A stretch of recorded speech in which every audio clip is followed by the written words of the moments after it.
Okay, welcome everyone. Christine here with more World of Warcraft Burning Crusade beta.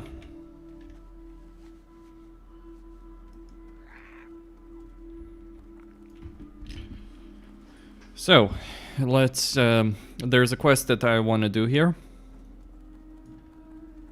I got a Paladin, a Mage.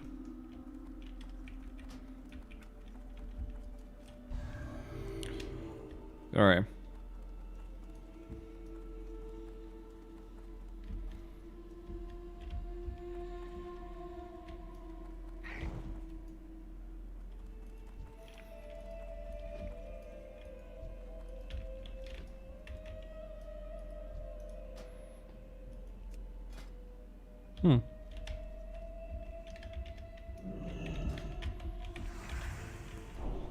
Alright.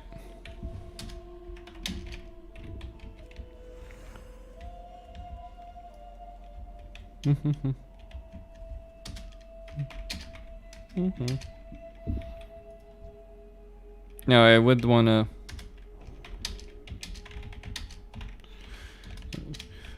Hey there. You need something? See you later. Can I help you?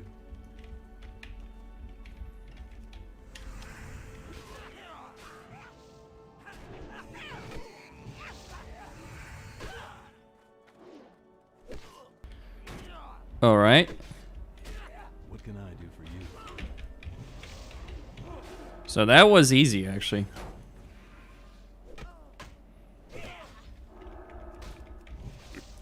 Now the mobs are not supposed to turn hostile until you deal with, until like he does his time, I think.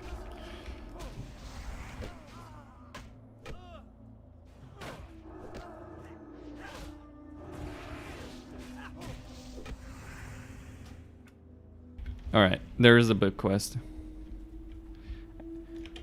I mean, I think it is in Classic, isn't it? Greetings. So, right, BGs, you mean?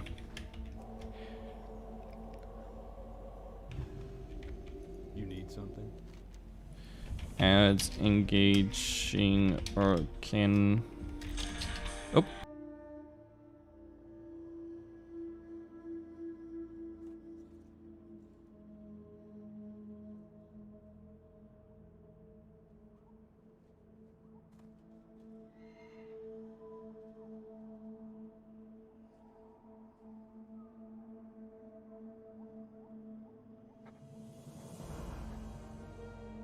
See you around.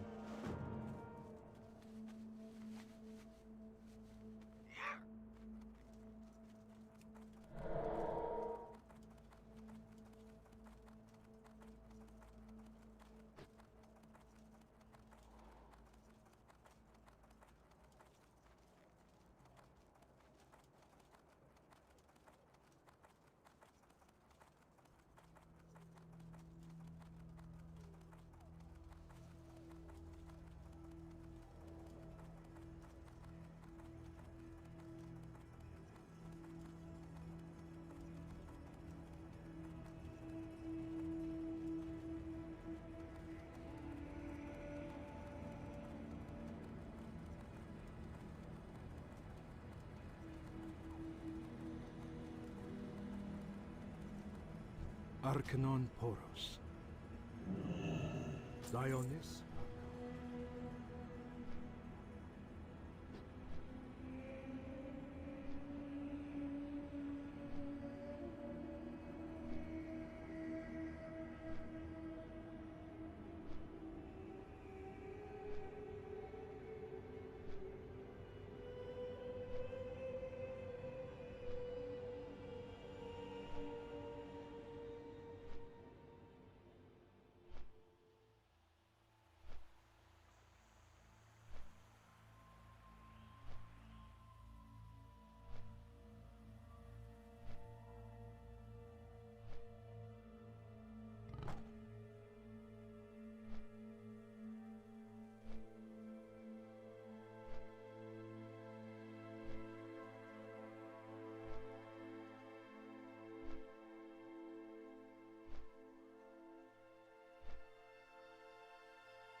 What can I do for you?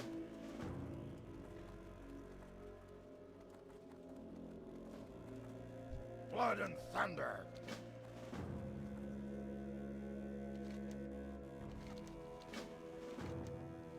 Speak, friend. Be safe.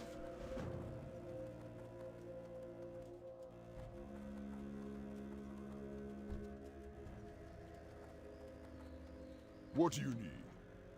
For the Horde.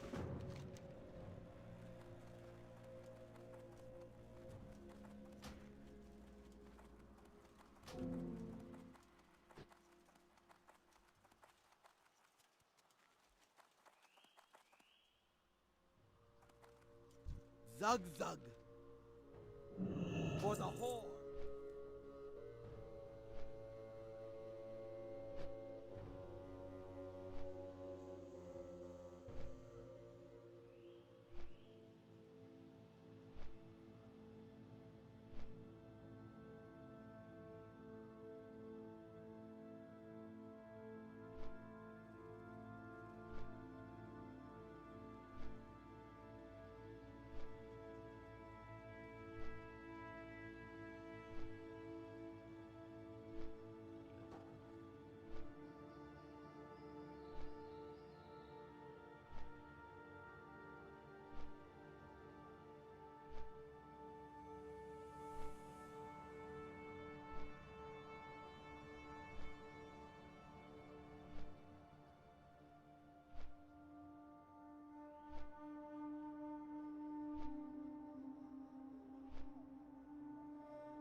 All right, sorry about that, boys and girls. I got the phone call from someone, just had to sort that out.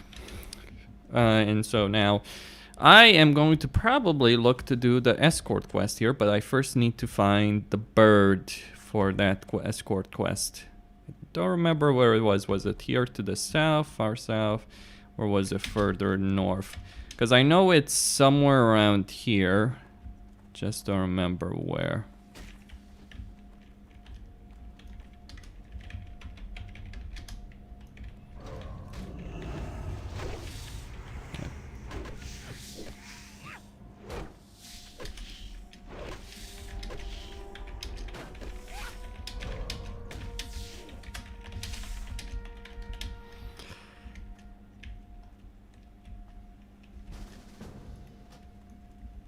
Alright, so there is the I'm just gonna join these boys for escort. Are you going to level up alts and what classes? Well, I'm certainly gonna level up my warrior, and I'm gonna even raid on my warrior, either in a pug raid or in a guild alt raid. We'll see what happens. Then I'm probably gonna level up my mage, if only for the tailoring benefits.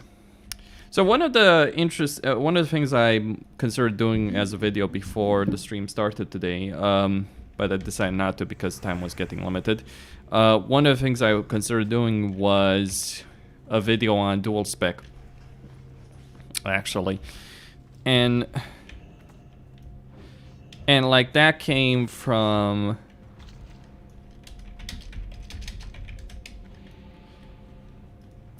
like you know, the discussion that a lot of people have been pushing about the idea of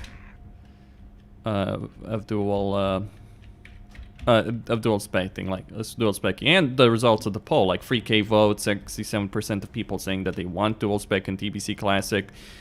That is an indication of something. Like, I think, like, I don't have a horse in the game. I've talked about this in previous streams. Like, I don't really care that much personally, because for me, like, I'm playing a Paladin, and I fully expect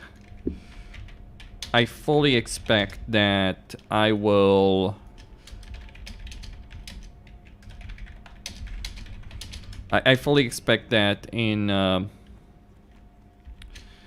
Like, I fully expect in TBC Classic to, like, have, and I know I will have both a prot and a red spec. But that doesn't mean there aren't consequences of having dual spec. So one of the positive consequences of having dual spec is that if it were introduced early on, so if you could get to 12 leveling, then that would create more instance groups, because there would be more tanks, there would be more healers, right? People would be able to just swap between a DPS spec for the sake of questing and a healing spec for the sake of doing dungeons, or a prot spec for doing dungeons. And I think that's very beneficial, because one, it cuts into the boosting meta that we've seen so far, and it just leads to less of a shortage of healers and tanks while leveling, which is a good thing, a really good thing. Like, there are no real drawbacks for having dual spec while leveling, as far as I see it.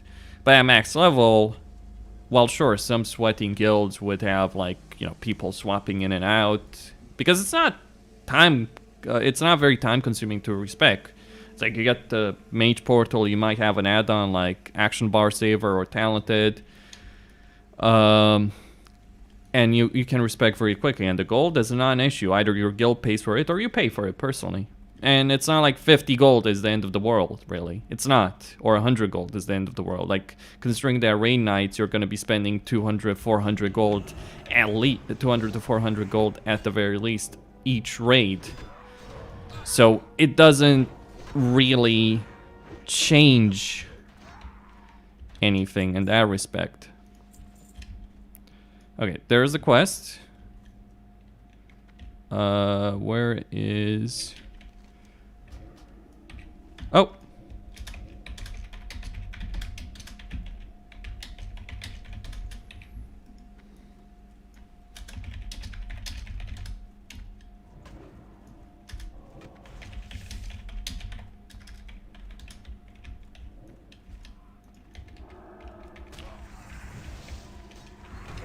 Yeah, I had my map open. I'm gonna...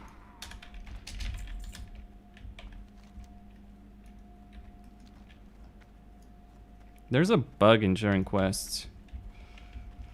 Oh well, that's fine. I get mobs anyway.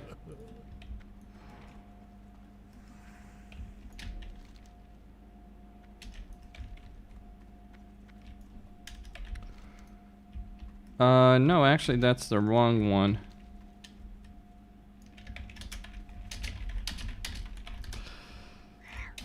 Right. And actually, yeah. This was the wrong one for me. I need to...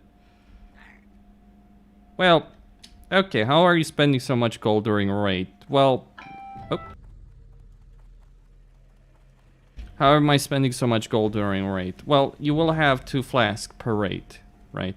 Typically. Like most classes will be using 2 flasks for a raid. A flask can be 60, 80 gold, 100 gold. Just the flasks. So the flasks are actually the biggest gold consumption. Yeah, flask, food, oil, bombs, sappers, pots, runes, 400 gold.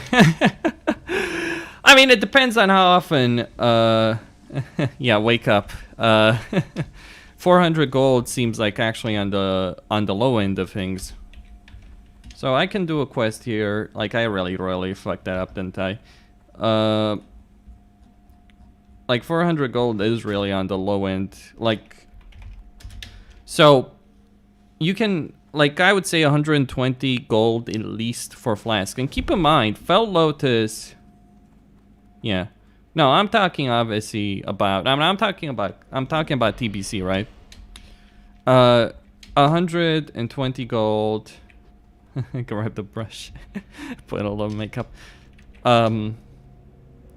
So 120 gold, 140 gold for flasks. Then you gotta consider the potions. Now, Fell Lotus is going to be limited, though you can farm them in instances. So in a way, yeah. In a way, you are gonna have. I'm sorry, see. Oh, I'm gonna go to the armory actually. Pick up the quest there.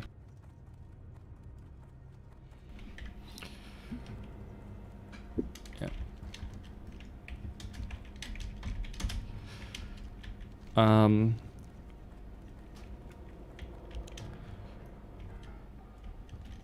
Okay.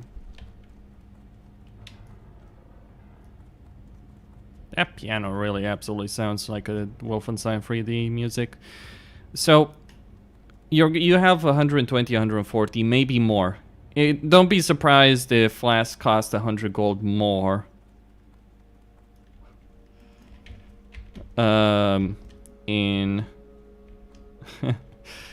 Yeah.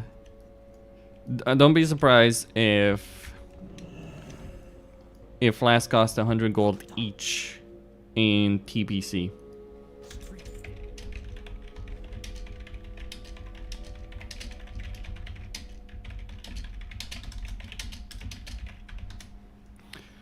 So yeah, don't be. And then Gabe deleted his pants. And then you have, obviously, yeah, wizard oil. Okay, let's say that's 5 gold for me as prop paladin. Then dark runes, 10 gold, 20 gold each. Right? So, like, if you're constantly using dark runes, and healers, DPSers, like, not everyone, but a lot of people will be using dark runes, popping them constantly. Let's say you use 10 dark runes each raid. Then that's easily, 100, 200 gold for each raid. Then you have destruction potions, or you have haste potions. It's like, yeah, 400 gold might actually just end up being on the low end. Now, for some people, the flasks might be more expensive or less expensive depending on what they need. Some flasks are going to be more expensive than others. Some people might use elixirs. Like, if you're using elixirs, it's actually cheaper than using flasks. Because elixirs themselves, like, don't expect necessarily to... don't expect necessarily to use a lot of... don't expect to use a lot of gold if you're using elixirs, and don't expect to die a lot if you're using elixirs. So, like, the expenses do vary dependent on things. Like, if you're a warlock, however, or if you're a mage, you're using flask. So I guess drums is gonna be the theme on your TPC stream. Potions are going to be ridiculously expensive. That as well. I don't think it's that big of a deal when it's only tier 4, because people just don't give a crap about tier 4, honestly. It's just like the TBC Wrath the Lich King theme on every TBC stream. Kick W. Well, people do have different background songs, right? But yeah, I wouldn't be surprised if people spend over 600 gold in raids. You don't think people care? Have you seen Classic? Yeah, people are sweaty assholes. But anyway, the point is, with regards to great costs, when you add the respec in, that's meaningless.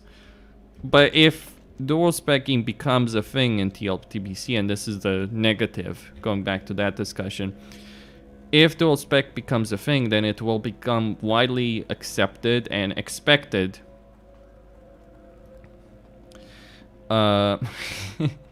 Yeah, but going full out for Kara's as common as going full out. Yeah, that's true. And girl is meaningless, so whatever. Mag Ferrodin is gonna be different thing.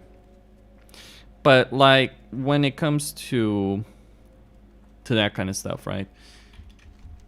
Like the issue with dual specking is that it makes it so on pretty much every level of the game, people will be expected to show up to have 2 specs, like you're a paladin or a warrior or a druid, you're gonna have multiple specs at the very least.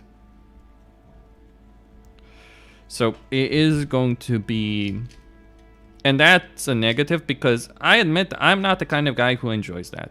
I really, like I play a paladin, I'm gonna have a red spec. I've never enjoyed having to swap between specs.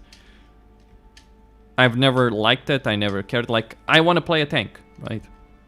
Like, it doesn't matter if I'm a warrior, if I'm a paladin, I want to play a tank. That's the role I enjoy. I don't enjoy DPSing. I've done it. I've done it even, like, I even raided full time in a guild as a red paladin. And I had fun because I was playing with people that I enjoyed spending my time with, but I really didn't enjoy the role. Personally. So that's how I feel about like dual spec. It will push, it's just pushing the community in this sweaty, try hard direction that it shouldn't necessarily go in from my point of view. And those kind of decisions do have an impact. What are the chances of a fresh TBC server?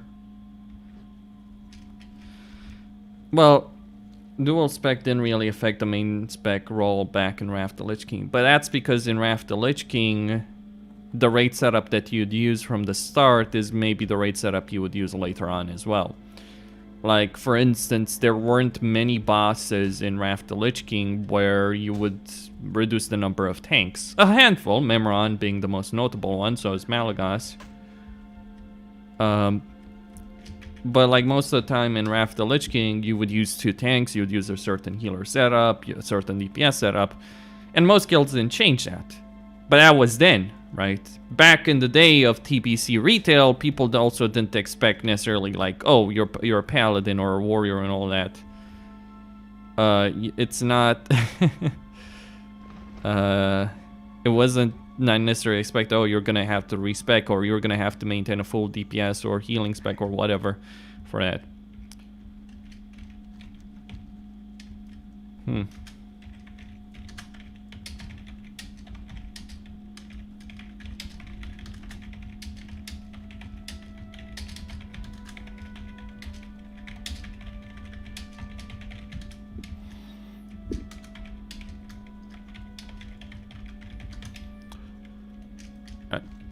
So what I'm doing here is going over through the South.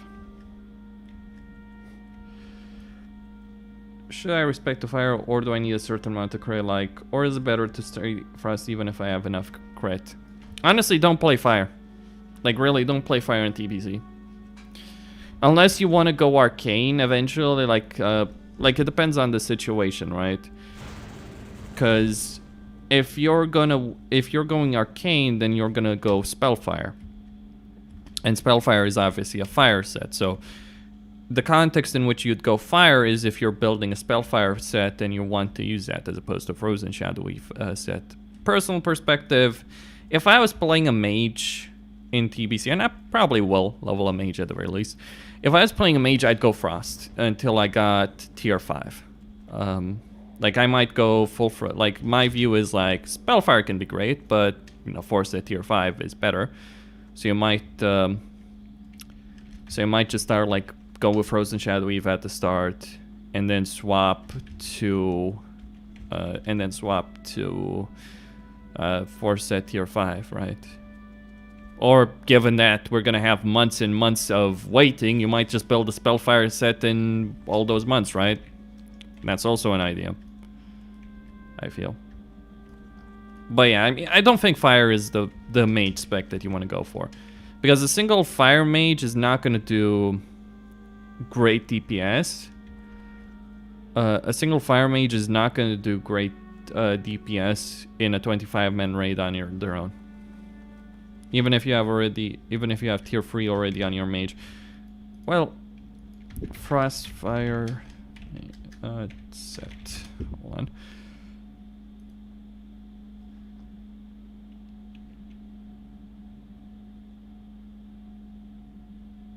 I mean, is there a reason why, like, let's say you have tier 3 on your mage. What's the tangible benefit of going as fire? I mean, sure, you might not have the same threat issues initially. I can see that due to the set.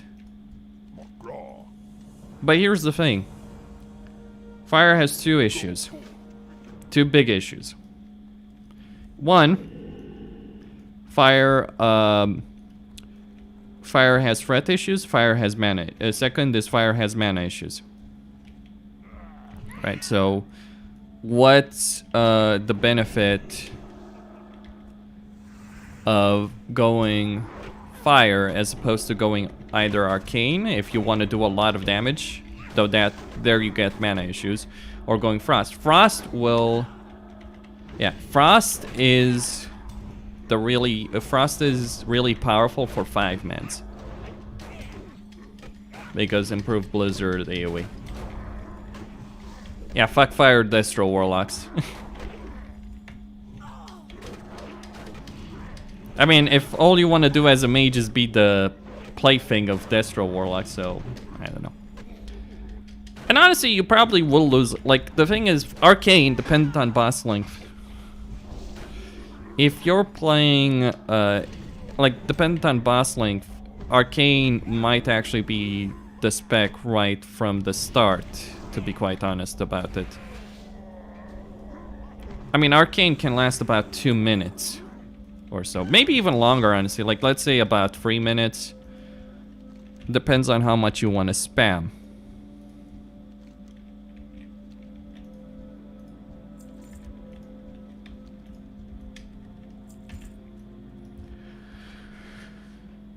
So, wait, I can't talk with this guy? That's an interesting one. I took a port. What?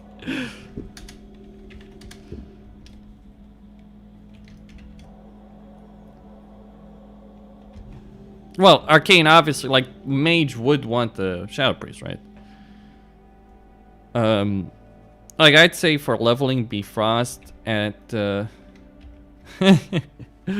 yeah, my favorite mage spec is fire, I think, in the mid. Yeah, fire is not great. Like, don't go fire. Like, if your raid... Like, here's the thing. If your raid is using multiple mages, then it makes sense to go fire. If like, say you have 2 mages, both are fire, then it makes sense. But arcane will do more DPS. The one thing that I would say fire mages have is that they do have more burst AoE DPS, not sustained. Like, arcane does more sustained DPS. Frost is better control in a 5-man. Yeah, okay, let's say going fire mage allows a fire warlock. And I can tell you quite frankly, that's a load of crux. Like, the idea of going like fire warlock is a load of shit. All the warlocks I've spoken to that I know take that view. All the good warlocks, that is. And, like, because one, it's less damage for your Affliction Warlock, it's less damage for your Shadow Priest, and a Fire Mage is going to do less damage than an Arcane Mage. Hey, hell, a single Fire Mage, if you only have one single Fire Mage in a 25-man raid, that single Fire Mage will even do less damage with more mana issues and more threat issues than a Frost Mage. That's the thing. So it's like, for Fire Destro Warlocks to be viable, you're screwing over the Shadow Priest. You're You're screwing over the Shadow Priest, you're screwing over the Mage, you're screwing over the Affliction Warlock in your raid. For what? Like, I'm sorry, for what? For the potential of more DPS on some Warlocks, which is not even realistic, I'd say? So, yeah.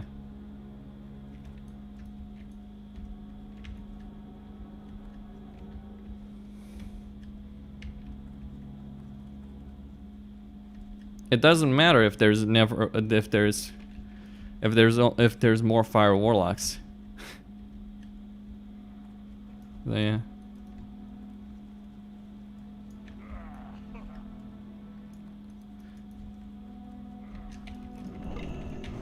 Like, I don't think people realize how much of a DPS loss is.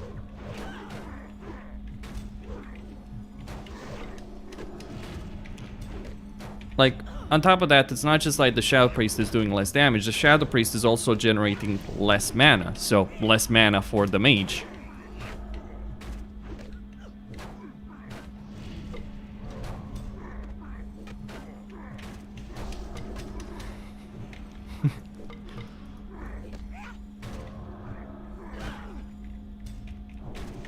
But you could run one Fire Warlock to Shadow, okay. The more Shadow Warlocks you have, the more every single person that's doing Shadow damage, the more DPS every single person that's doing Shadow damage does, because of improved Shadow Bolts. What if the raid groups has 2 mages? Should both be arcane? Well, we've done that. We've put them both in a group with a Shadow Priest, and typically they've had no mana issues. You can also rotate mana tides in that group.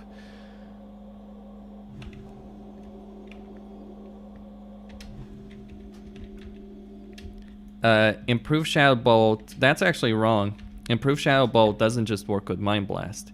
Improved Shadow Bolt, here's the thing, Improved Shadow Bolt gets consumed by Improved Shadow Bolt gets consumed by Mind Blast. That doesn't mean it only does extra damage on Mind Blast.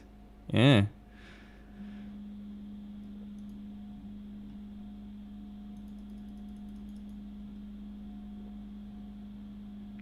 Because what does Improved Shadow Bolt say?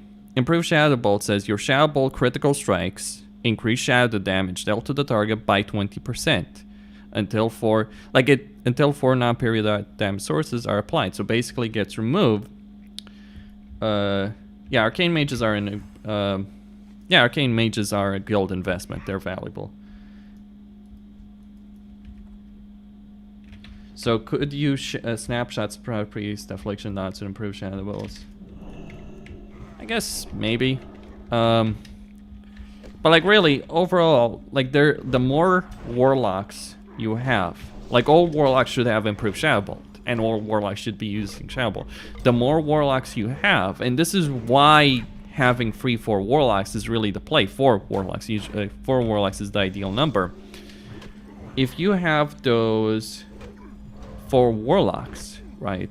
You have so many Shadow Bolts, improved Shadow Bolts, that you're keeping up the improved Shadow Bolt on the target for a very long period of time.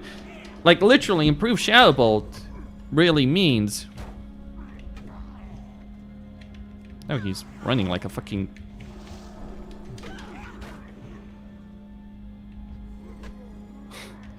Where the fuck is he going? Okay, I need to kill him again, I guess. I suppose.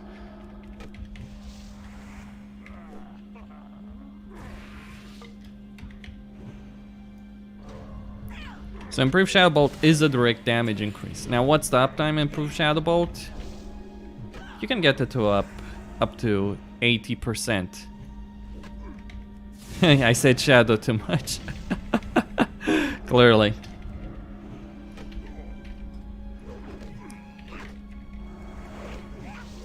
Well, I suggest you read the description of the spell then, if you don't think that improved Shadow Bolt doesn't work for dots.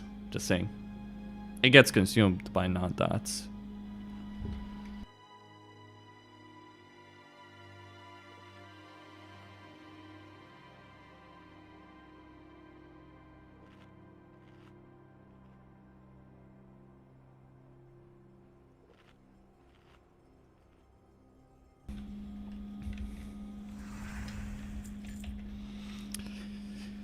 Okay.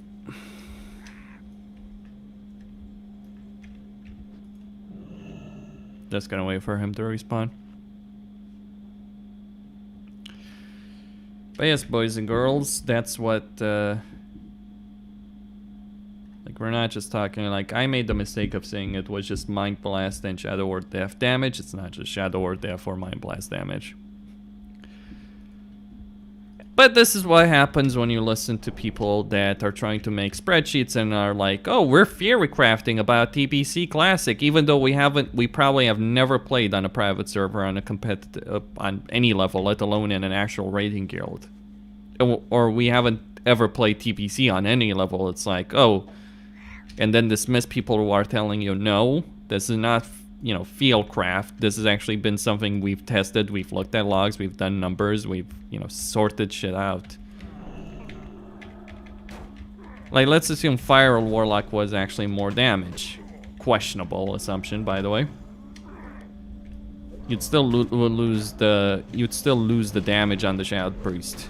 Like, even if Fire Warlock was more damage on an individual level than Shadow Warlock, you're still losing the damage. Yeah, you laugh about private servers, clearly. Compared to the people who think they know what they're doing because it's like, oh, this was how it was done on retail. It's like, yeah, things change. It's like, oh, but the numbers, the Fury crafting. I take a dim view of Fury crafting in its own right. Like, it's valuable, but it's not never gonna complete a picture. I've seen so many DPSers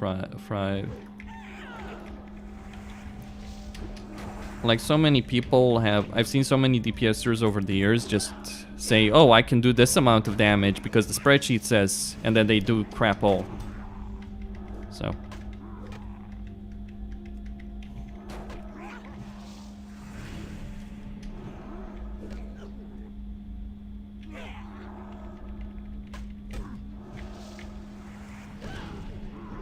Spreadsheet DPS is not real DPS, it never has been. Okay, let's get this guy. Get that quest, turn it in, and then I'm gonna go for Akanai Crypt.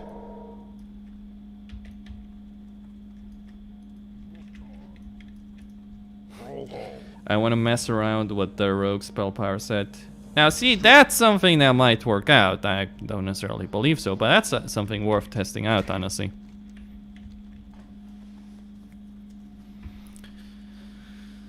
So.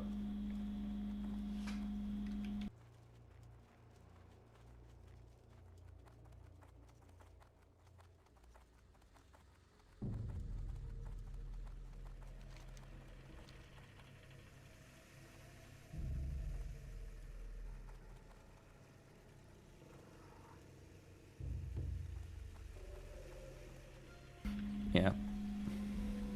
Fat poison scaling with spell power is a private server bug. Well, I've never seen a rogue on a TBC private server try it out, so I guess that's something that people need to see for themselves.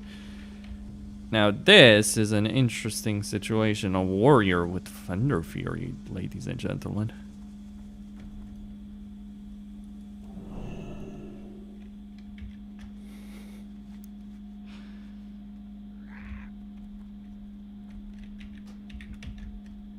A general rule of thumb is anyone who only takes into account their own damage and not their contribution to the raid is a pretty silly player. Absolutely.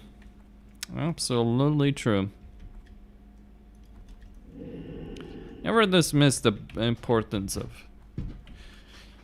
of the raid contribution. I mean, look at the reasons why people I never see a rogue on private servers.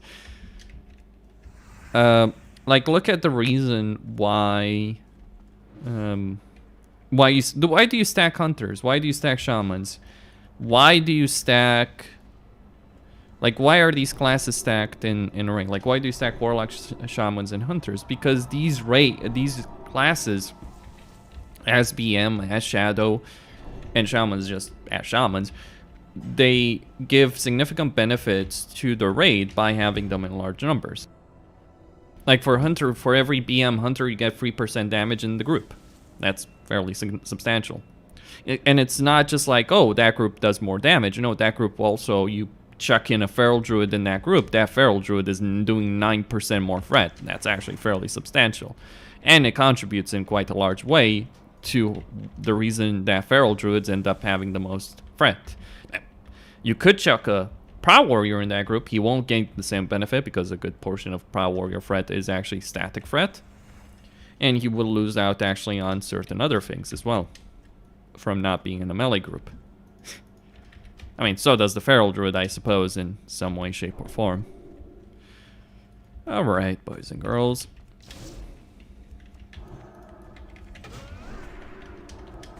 This might kill me.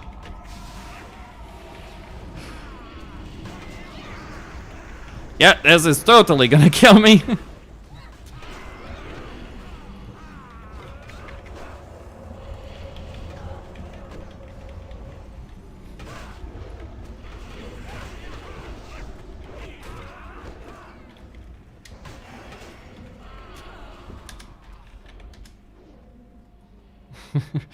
That was a bit that was a bit too much.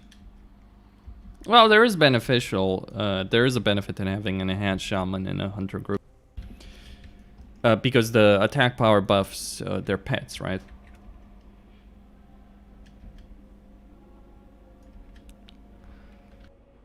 So yeah, that was a bit much of a pull. Shouldn't have done that. It's not a wipe if one person lives.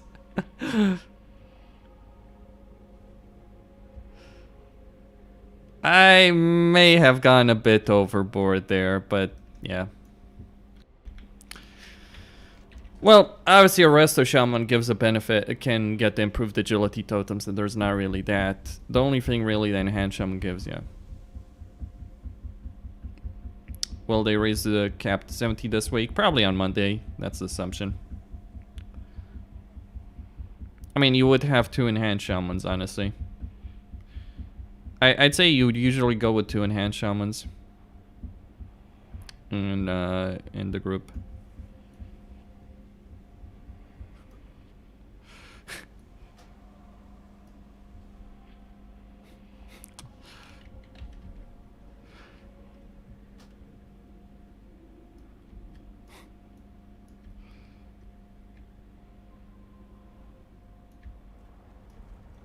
Okay.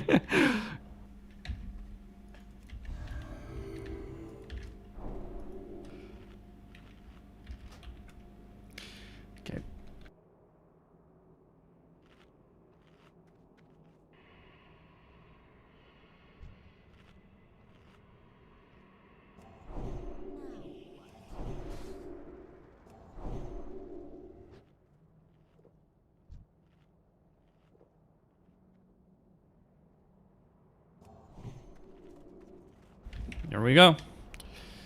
Aconite Crypts. Now I'll actually be a bit more intelligent about this. Where is my kings? There we go.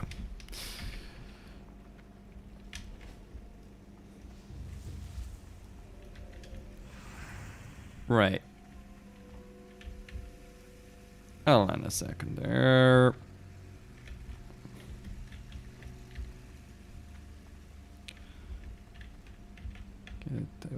Wait. I don't like that patrol path. There we go.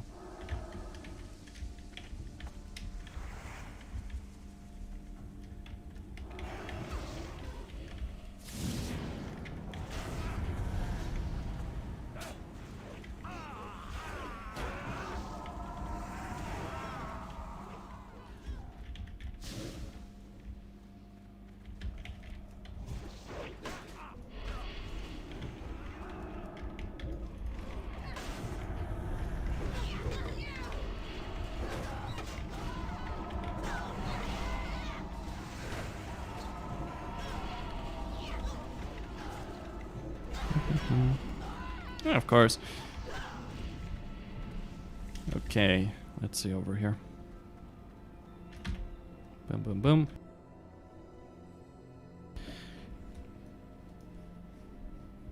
Yeah, I did give salvation to the healer. I mean, he doesn't need the mana per 5, honestly. And it just makes my life easier. for him to self. Healer aggro is actually a factor in BC. Don't underestimate it. And the NP5 is grossly overrated on trash. Rogue. Who needs a fucking rogue? I have an enhanced shaman and a fury warrior, and how can I crypt? Bloody hell, guys! It's like, let's smash. It just kind of dawned on me. It's like literally, I have the perfect group: Warlock, enhanced shaman, fury warrior. This is actually the best group for this damn dungeon. Who fucking needs a rogue? Fuck rogues, man.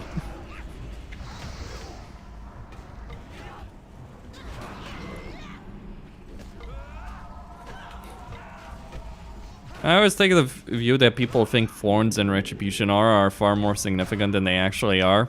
They're not really that significant, honestly. The damage they do and the threat they do is actually pretty pathetic.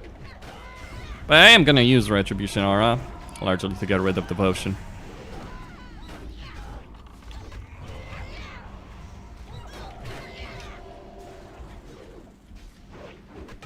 I'm just a CC fan.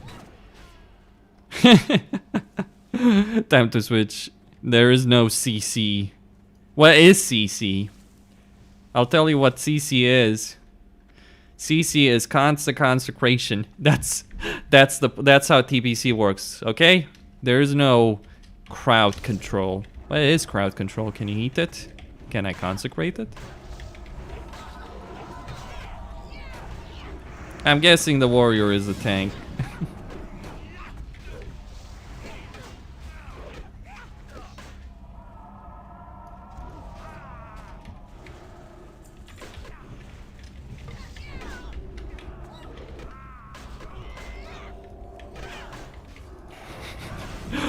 CC is killing the mob.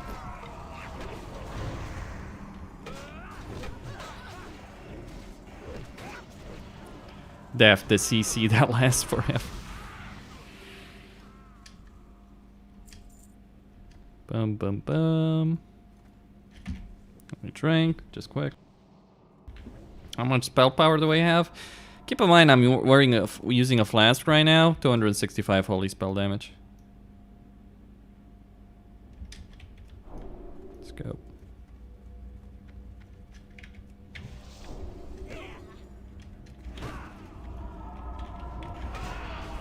But even if I didn't have that, I would be fine threat-wise. Mostly. The only reason I'm not fine threat-wise, well, partly, I'm in a very heavy melee group. Partly, the DPSers are just nuking whatever the fuck they feel like. Maybe I should start marking crap.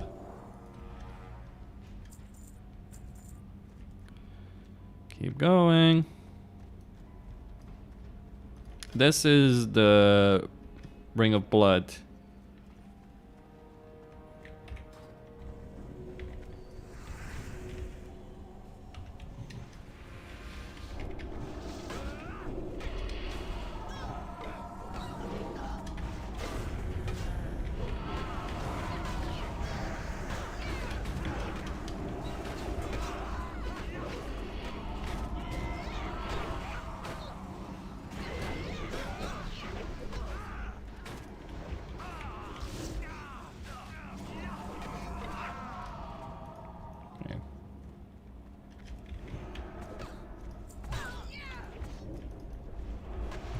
Now, I know I'm Moom. I also don't give a shit. These mobs can't kill the melee. They might kill a Warlock, though. There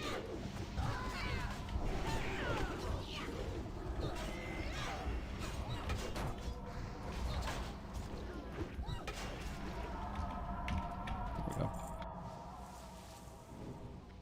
Well, Ring of Blood quest reward with more spell damage than most weapons you can get otherwise in the game. That's not even a joke.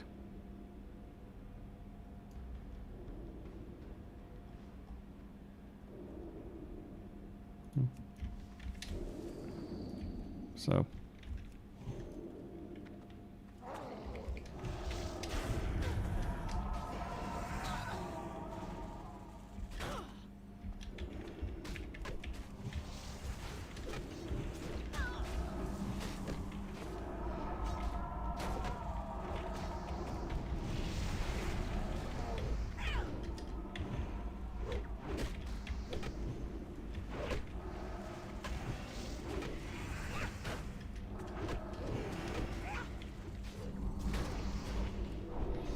Oh, what would I give for a Freya meter?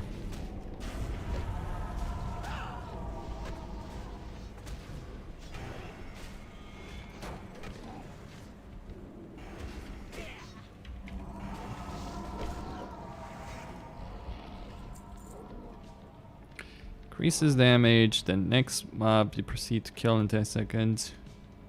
Huh.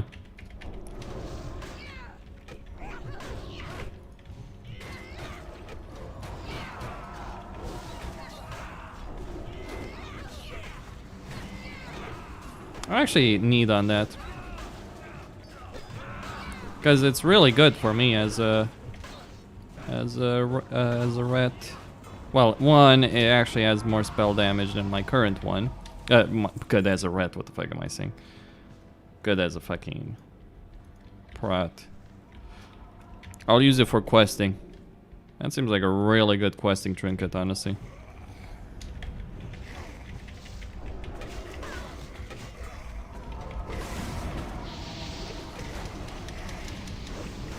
Well, there is no working Freya meter.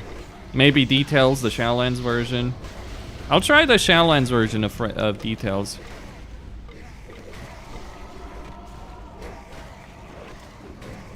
Classic Details is now working in the beta. I'm gonna try Shadowlands version, but I'm not sure if that one has a included Freya meter. To BH.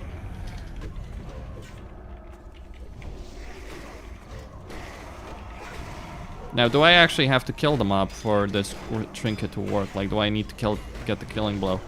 That's gonna make it useless for dungeons, but damn. Holy shit, that's insane for the sake of farming. Now I kind of realize it's like 900 mana when you kill a mob. Fucking hell, dude. I never realized.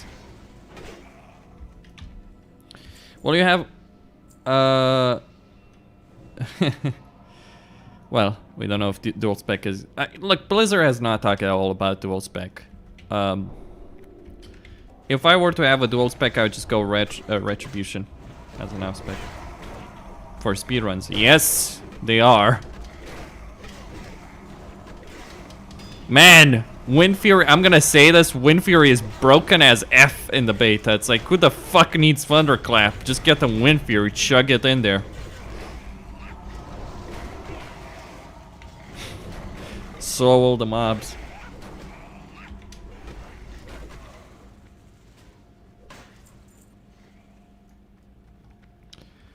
Who is DMX?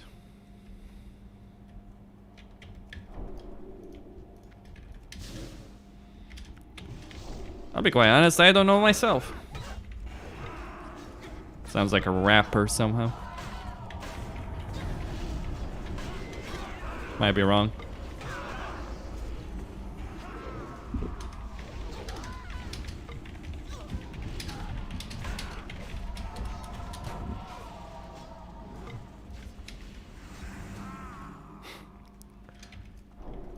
That's Thunder Fury.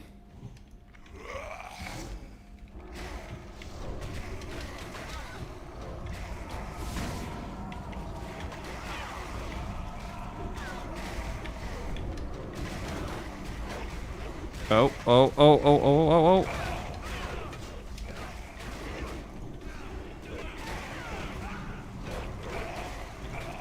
oh. Black rapper from the US, yeah. Makes sense.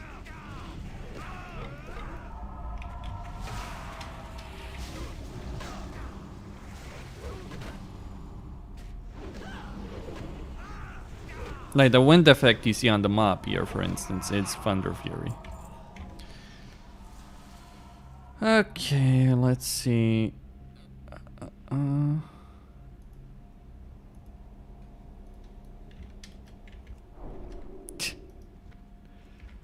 See,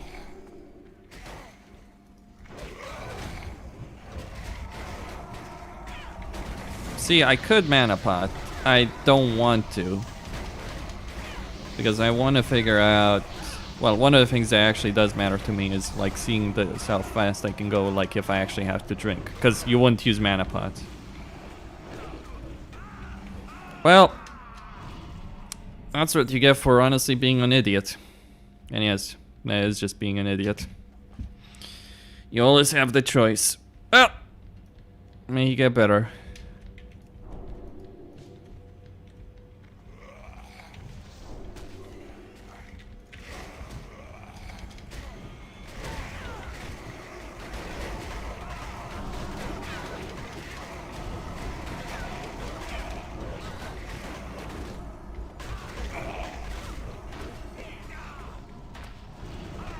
No F for him.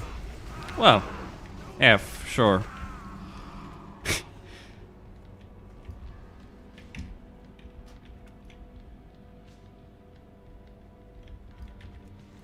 All right. Pay with your life.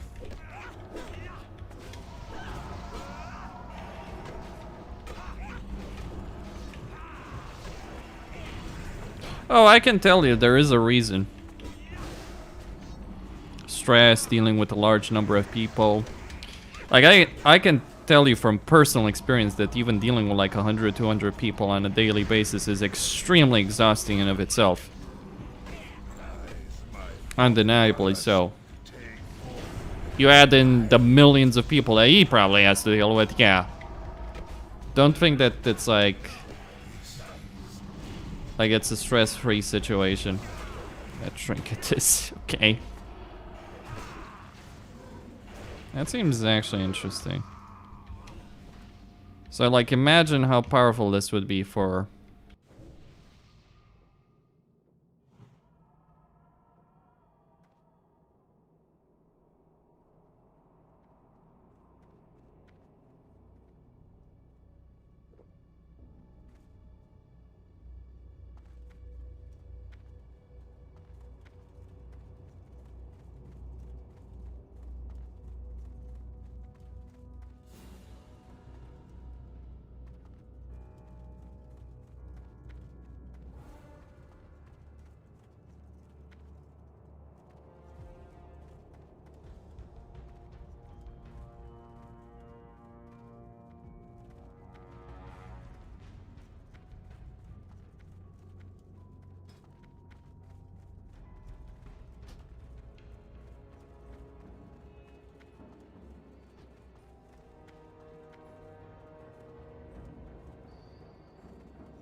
Well, you never know.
No, to recommend to level Paladin now in Classic or level 1 now. So in pre-patch, like level 1 now in Classic or level in pre-patch, and also get the Honor gear, the High Warlock gear in pre-patch for launch.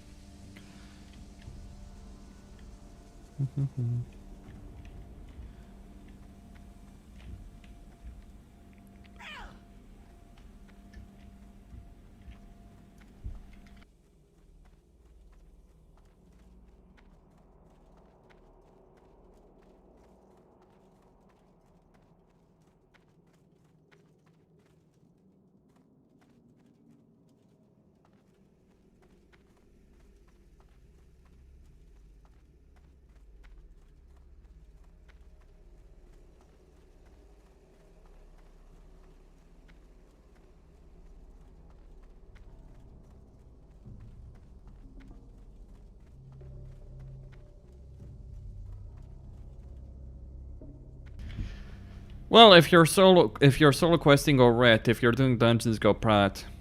Or if you can get some good gear, go prat in classic leveling. In TBC, a lot of the quests are designed where dealing with single targets is better than dealing with multiple targets.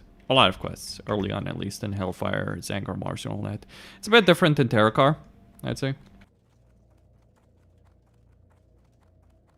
Like, I've been able to make use of the power of the Paladin there in Terracar more than in other areas.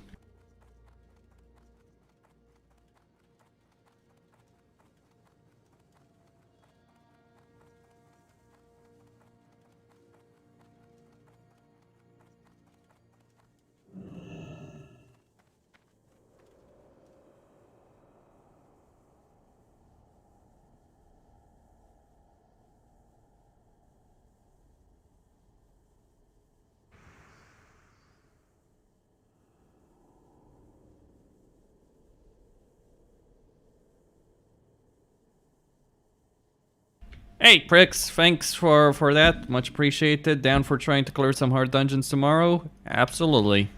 I'm not sure if I can do any of them at 67, though. I'll be quite honest. And the gear I have right now is not great. I also don't want to quest in Shadowmoon. Like, I would need Shadowmoon Valley quests in order to really be effective. I guess I can look at some quest rewards. The thing is, I need the Alcatraz key for the belt. I need the chest piece. There is one from a quest here, though. But yeah, I'm down for trying, yeah. Well, I'm probably gonna get very close to 68 anyway today. Craig's coming in hot, yeah. I'm probably gonna get very close to 68 today, so it shouldn't be much of a problem. Like, I'm gonna do quite a bit of dungeons, but yeah. Hey, Hypnotized. Nice to see you. So yeah. Crix, where do you stand on the issue? Actually, get your ass on Discord, I'd say. But I was gonna ask you, where do you stand on the issue of dual specking? So, Shaman is fine. Like, I would totally quest in Shaman, that's not the problem. The issue more so lies in the fact that I won a quest there when they actually open up. Leveling to 70. That's my view on it. Like, I'm not necessarily too eager to do a lot of quests in Netherstorm and all that. How fast can you... Slow. Don't do it. Get a boost, get a friend, get something. You know, I kind of wonder how badly out of control... What do you guys reckon? How badly out of control is the situation... How badly out of control do you reckon the real money trading is in Classic right now, guys? Yeah, quest SMV for gold, not XP. I don't even need the gold right now. I have 4k gold courtesy of a certain donation someone made in game for me. Because they abused the copy character creation when the beta came out. Yeah.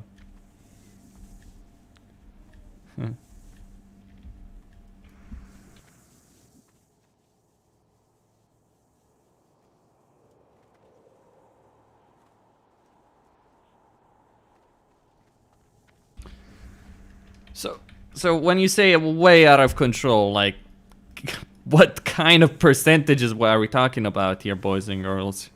Like, I've never bought gold in my life in World of Warcraft, so I have no fucking clue. Like, I know people who have bought gold, large sums. And it's understandable. Look, at the end of the day, I'm gonna say this. It's a waste of fucking time of my life to farm gold. I really don't care to do it. I literally get paid for playing this game, and I don't want to farm gold on my own. It's hours of my life that I could spend elsewhere. Now again, I have not bought gold in WoW. I want to make this crystal clear. Either on private server or retail, I have never purchased gold. I've never bought the token on retail, though I might at one point. I've never purchased gold from a private server, ever. But I've gotten to a point in my life, personally, where I'm like, you know what? Fuck it. Like, really, genuinely. It's like, why should I spend hours of my life I've got a job, I've got life, I've got friends, I've got other stuff that I want to do. So I'm like, I just don't care. Like, it's really getting tedious. Like, right now I should be farming gold in Classic for the sake of TBC and start to like 10k gold. And I just can't give a crap, honestly. To be frank about it. There isn't any, that's really all you need. Yeah, I've never been good at playing the AH, I'll be honest in that respect. Also don't like the add-ons for the AH in Classic. So. Hello, Xexe. X, or however you pronounce the name. Here we go. We just need that guy.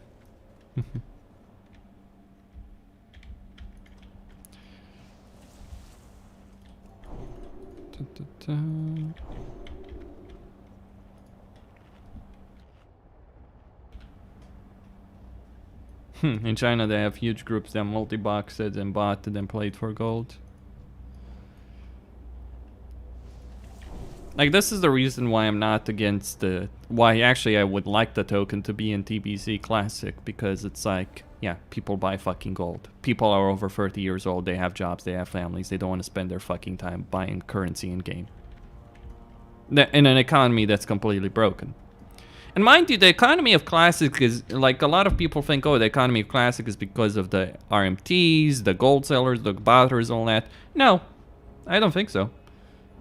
The economy of Classic is broken because Classic's economy is not great. They have Classic WoW coins. Fucking hell. So.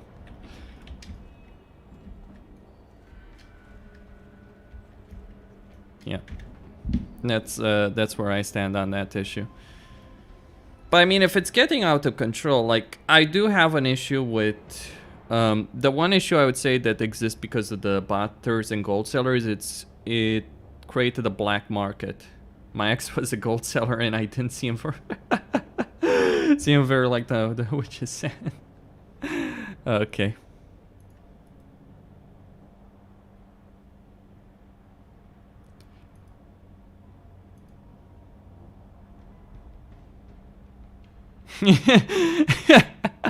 That's a nice statement, KJ. That's a nice statement.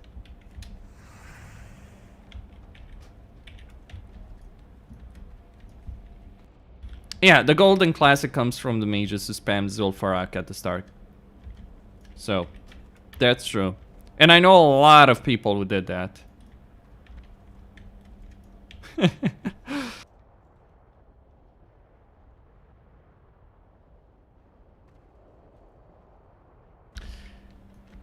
Okay. Oh dear. Like, look, we know it's a fact that people need gold in WoW. That's just the reality of it. It is kind of annoying. And a lot of things are cheap. Like, what's crazy to me is you can buy a Heroic Denafrius on Shadowlands for like a third of the price of... a third of the price of a token. Like, you can buy a token, and for a third of that price, you can get the Heroic Denafrius kill. Or a full clear of Nafria. That's insane! That's absolutely ridiculous. Now, I've done 9 out of 10 Castle Nafria myself on retail. Killing the Nafrius is not easy. And maybe there's an incentive in doing that. I guess, like, WoW has developed a kind of, like, black market economy in real life.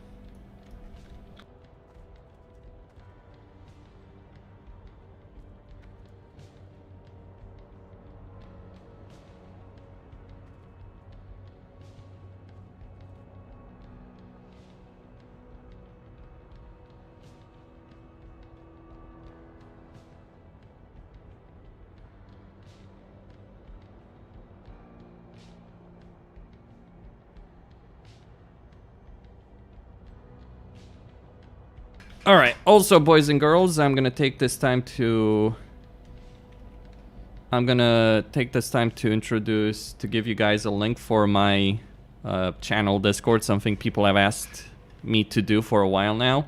Now, this is a work in progress. Feel needs a lot of things, but if you want to join my channel Discord, it's right there. And let me know if you encounter any issues. It's completely empty, just did a template. Subject to change. Anyway. Stances. Is stances in the guild?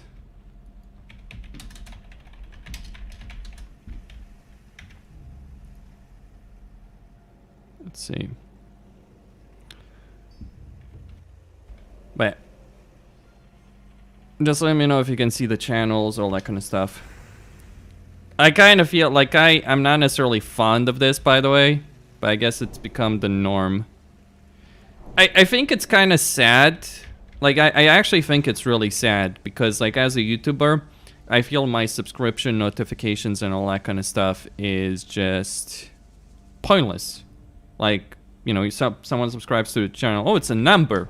It's a meaningless number. It's a meaningless indicator for anything. It doesn't show you if someone's gonna watch your videos. It doesn't show you if they're even gonna see your videos on YouTube. It used to matter. It really doesn't these days. So this is what we've gotten to. But this is a test. I'll provide a link on my channel once I'm comfortable with. Maybe when I change my art as well. Okay, so let's see. Are you winning? I guess. That reminds me of an interview Henry Cavill did with people about like you know, him getting the role of Superman, and he was talking about like playing World of Warcraft, and the interviewer asked him like, did you win? And Henry Cavill looks at the camera, hesitates because obviously he was talking about raiding, and then he says no. So he wiped, right? But how do you explain the concept of a raid wipe to people in an interview? So yeah.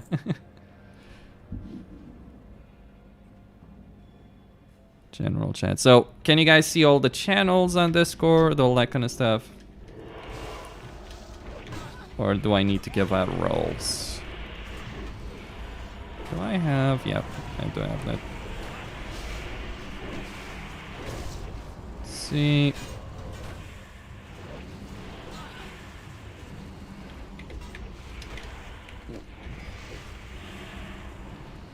The launch day of Classic TBC? No one knows that.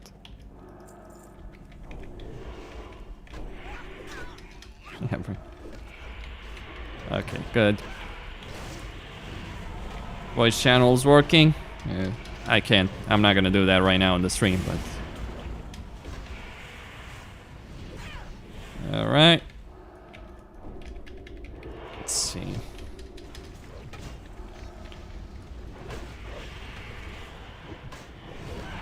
Nope. Gotta get... Oh yeah, gotta get the pre-patch, yeah. Like, that's the thing, though. Really. We have no conception of when Blizzard's gonna launch TBC Classic.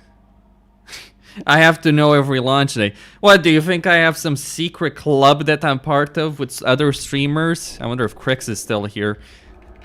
Because if he was, he would probably laugh at this just as much as I am at the notion. It's like, I'm a streamer, so obviously I know a lot about the secret workings of a company. Fuck no. I don't. There are people who do have contacts in Blizzard, that's true. Some people do. But even then, the information you get from developers is really fucking limited. So yeah, of course I do. Content creators are the new Illuminati, boys and girls. We know everything. Even when we don't know jack shit.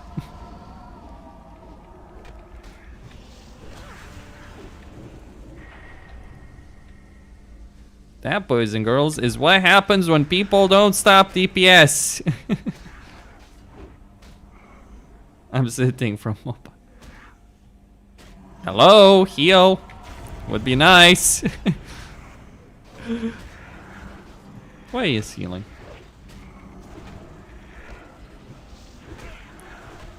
I have info about the release. The info was it's delayed.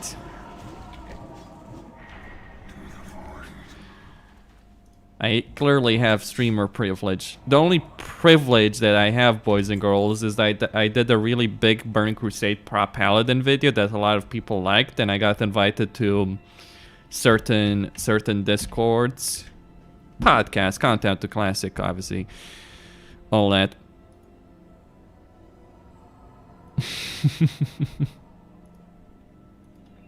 Yeah. I think that's true with that, Prima. I really think that's true. Let's pull! I mean, never mind that this might wipe us, but who cares? This is fun. Apparently, Mytaz was trying heroics at 68 with rank 14 gear, and amazingly, it ended as well as you'd expect. I mean, channel works. By the way, I would suggest people use the same kind of like names on this Discord as they do have on YouTube, just so they can be recognized. All right, we're gonna go here. Let's do a speed run.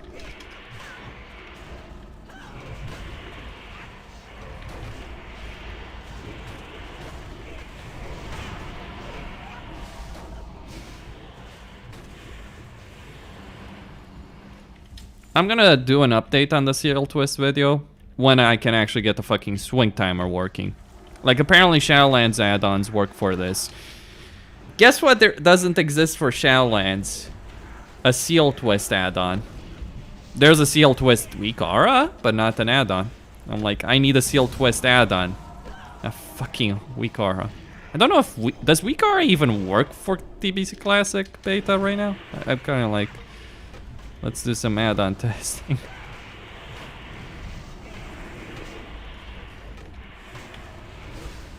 Boom.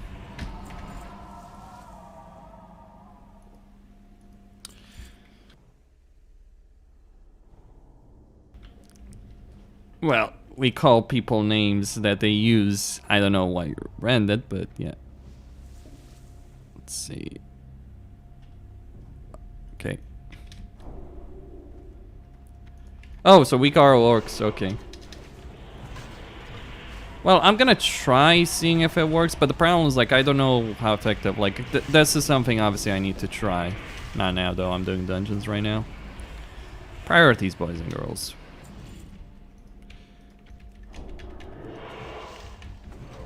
It's kind of pointless to worry about seal twisting right now anyway, because the dummies are level 70, so I can't really properly test it out anyway.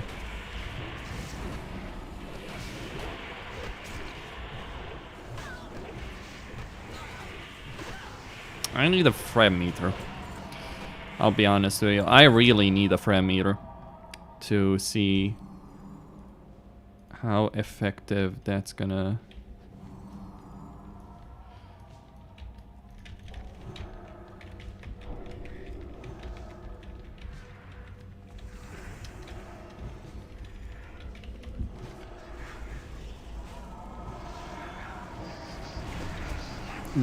The log needs to have a chat with Sherlock on how to D. Yes, introducing to Sherlock. Oh my gosh! Holy crap! Okay, this is... Yes, the Warlock may have just wiped us. Yes. This is a very Warlock thing to do. No, the Warlock, I'll tell you what happened. The Warlock decided he was a hunter and acted in the appropriate fashion. As in, he pulled half the room with his pet. That makes sense. You know, I dread the idea that Warlocks are thinking, oh, I'll go demo spec as a Warlock. It's like, so you're gonna become hunters. Oh my gosh. Do you think there will be a speedrun meta? I mean, bosses in Karazhan had the more HP, so yeah. Yes, there will probably be... It's sure gonna play. Yeah, sure is gonna play with resist.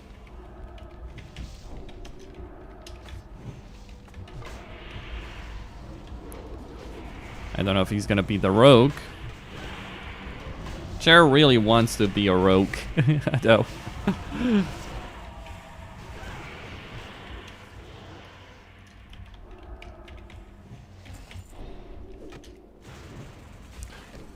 Ah, the Thunder Fury.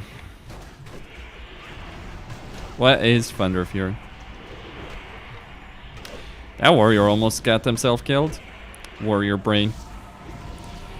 I guess it's true. A Thunder Fury doesn't make you a great player. Memeing. Pulling. One of the things that's really surprising to me is that like how unaware people are of even basic mechanics in TBC in this beta. Like people know how to play their classes. They're good at playing their classes. Except this Warlock. But like they are completely unaware of what like lies in wait in these kind of like locations. That I find interesting.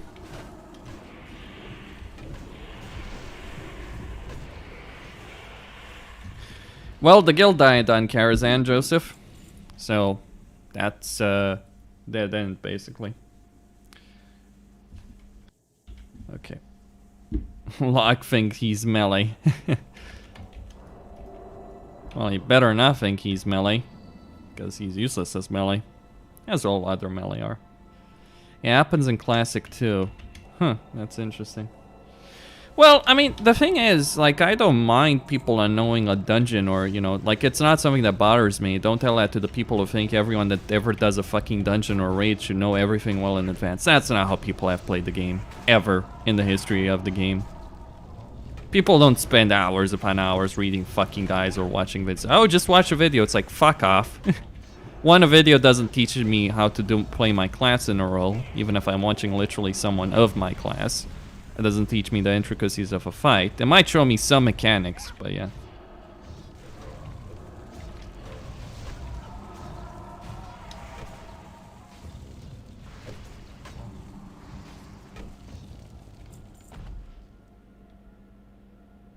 Gonna grade that. Grade that. Like, actually, one of the things I like about these older versions of the game is that it's actually the way the community plays the game, even on private servers, likely Classic as well, is you go into a dungeon, you don't expect everyone to know everything well in fucking advance. It's one of the issues on retail. And the thing is, you can't even really tell people, it's like, oh, you're doing something wrong. Because people don't care to listen. It's not like people don't talk. People don't even listen on retail.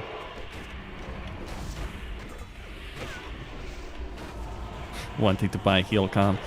Oh yes, the tragedy of healers not having add-ons. How horrible. I'm gonna sing this, the saddest violin for them. Meanwhile, I'm a tank without a fucking friend meter in TBC. There's a need to learn not to tap target. Yeah. Hunters need to learn not to be hunters. Or sorry, huntards. Okay. Go.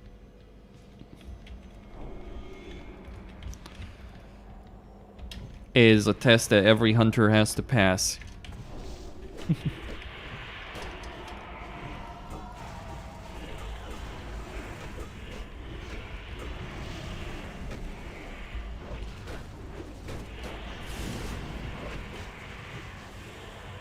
Recon doesn't show Freno.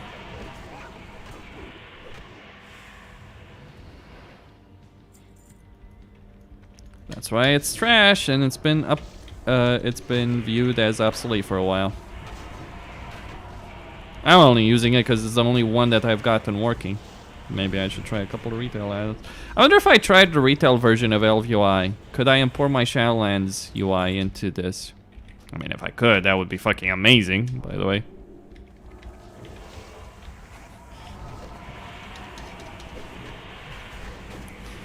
Tell hunters to face the corner.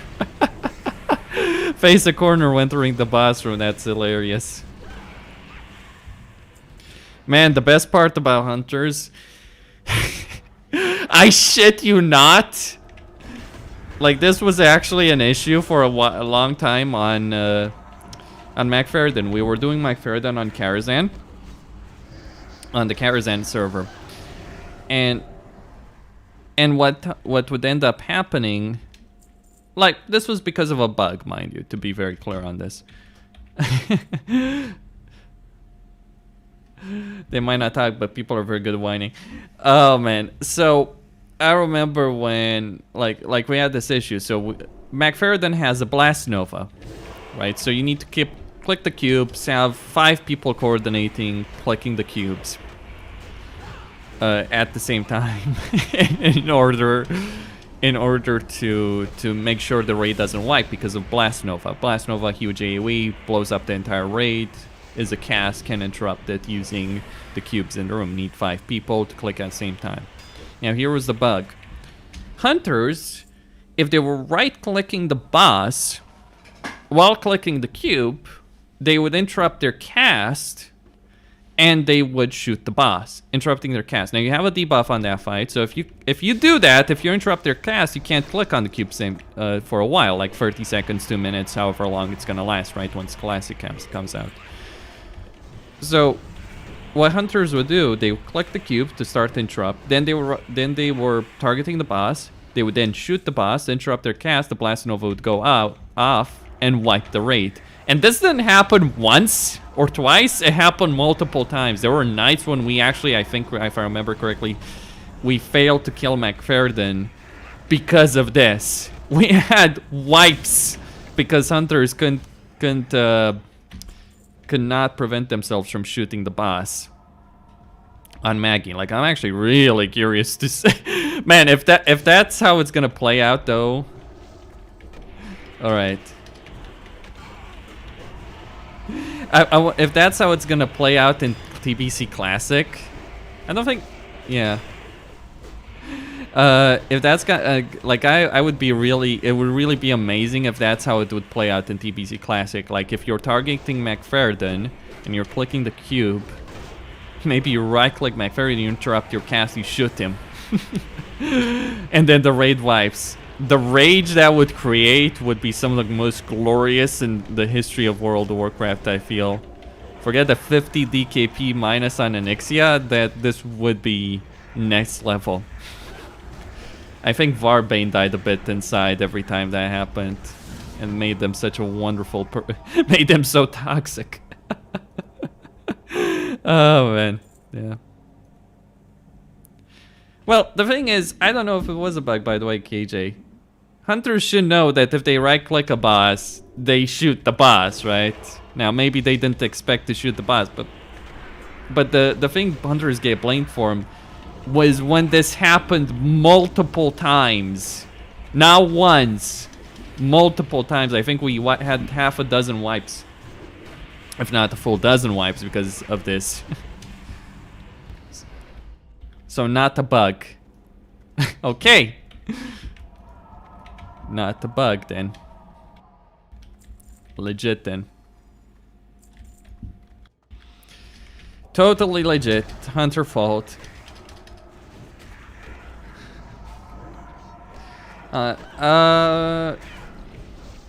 Quite a lot of mana. It's worth using if you really care about Fret.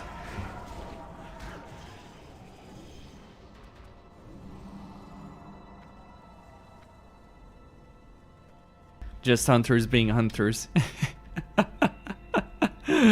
Oh man.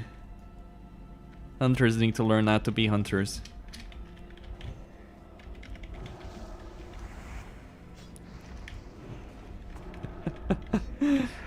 Varbane wouldn't fail. Yes, Varbane says that. I remember when he used to say that as a heal, if he was playing a healer, he wouldn't fail. Then he went healer and he had some epic failures as a healer. Yeah. Is the beta a bit more populated? It's, well, the people I'm playing with are NA, so what class do I need to play? How about Shaman?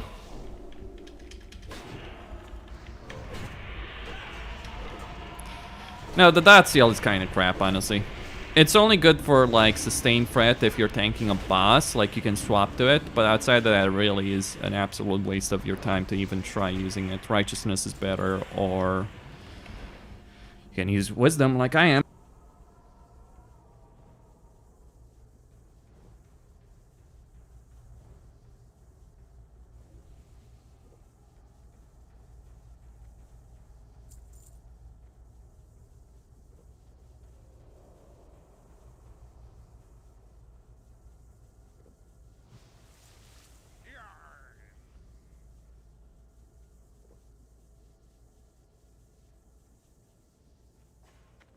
Respect Resto every time.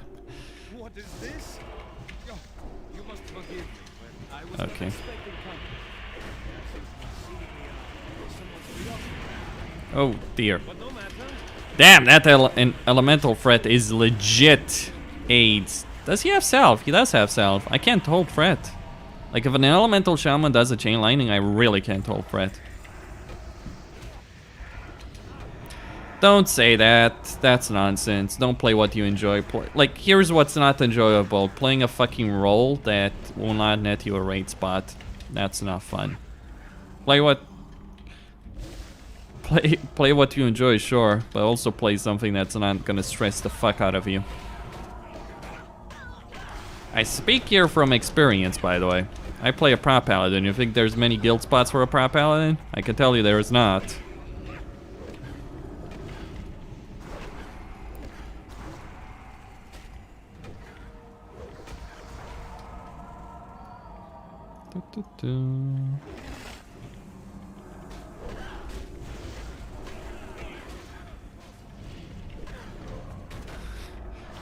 Enjoying WoW. What is enjoyment in WoW? I think it died somewhere in Plaguefall.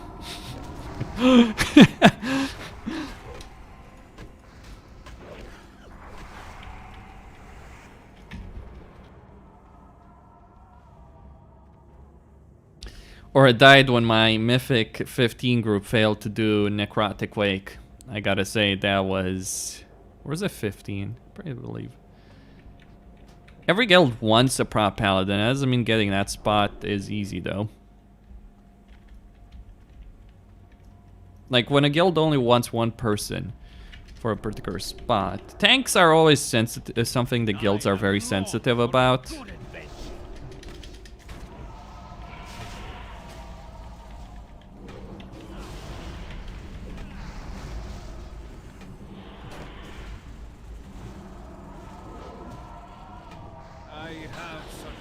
Fascinating things.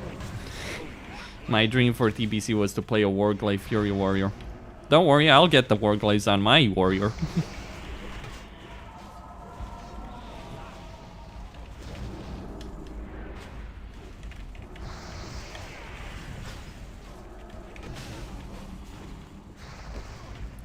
Fun fact, my guild right now for Classic has like 8 hunters in it. It's not even a joke. We've had so many people that are like, I'm gonna reroll Hunter for TBC.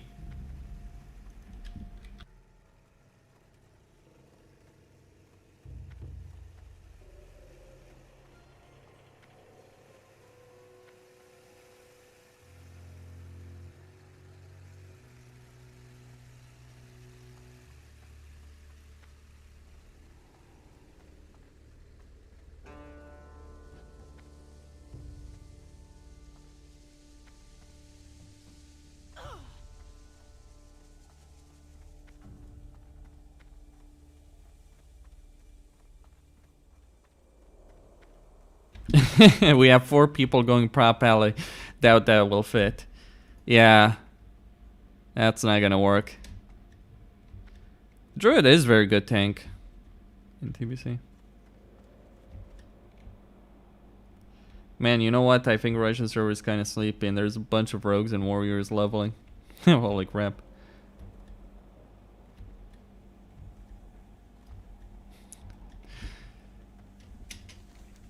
Well, maybe Russians are maybe the people on those servers, KJ, are just delusional.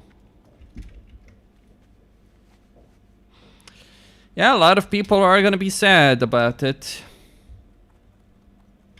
Personally, I literally decided to join a guild as an officer just to secure my spot. as a prop paladin. Also to have a say in how, you know, the spec is going to be played, because I'm not interested in being like an AoE tank again. I was that in Resist. I fucking hated it, so.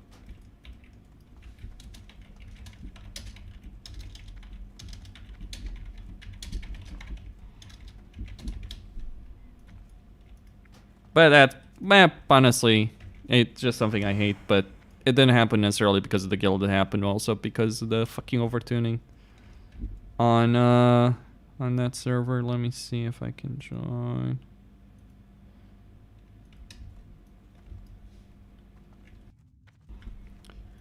Yep.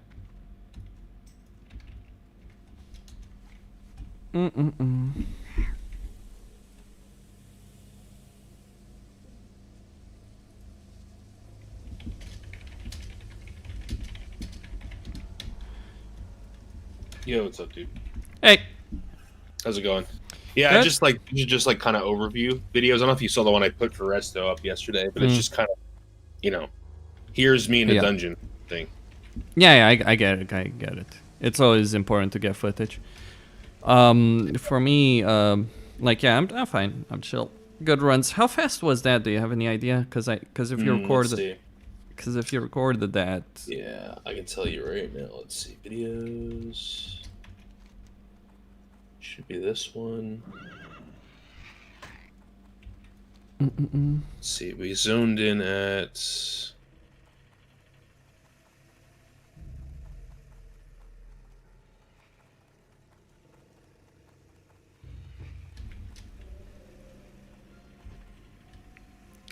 Okay, the first pull was.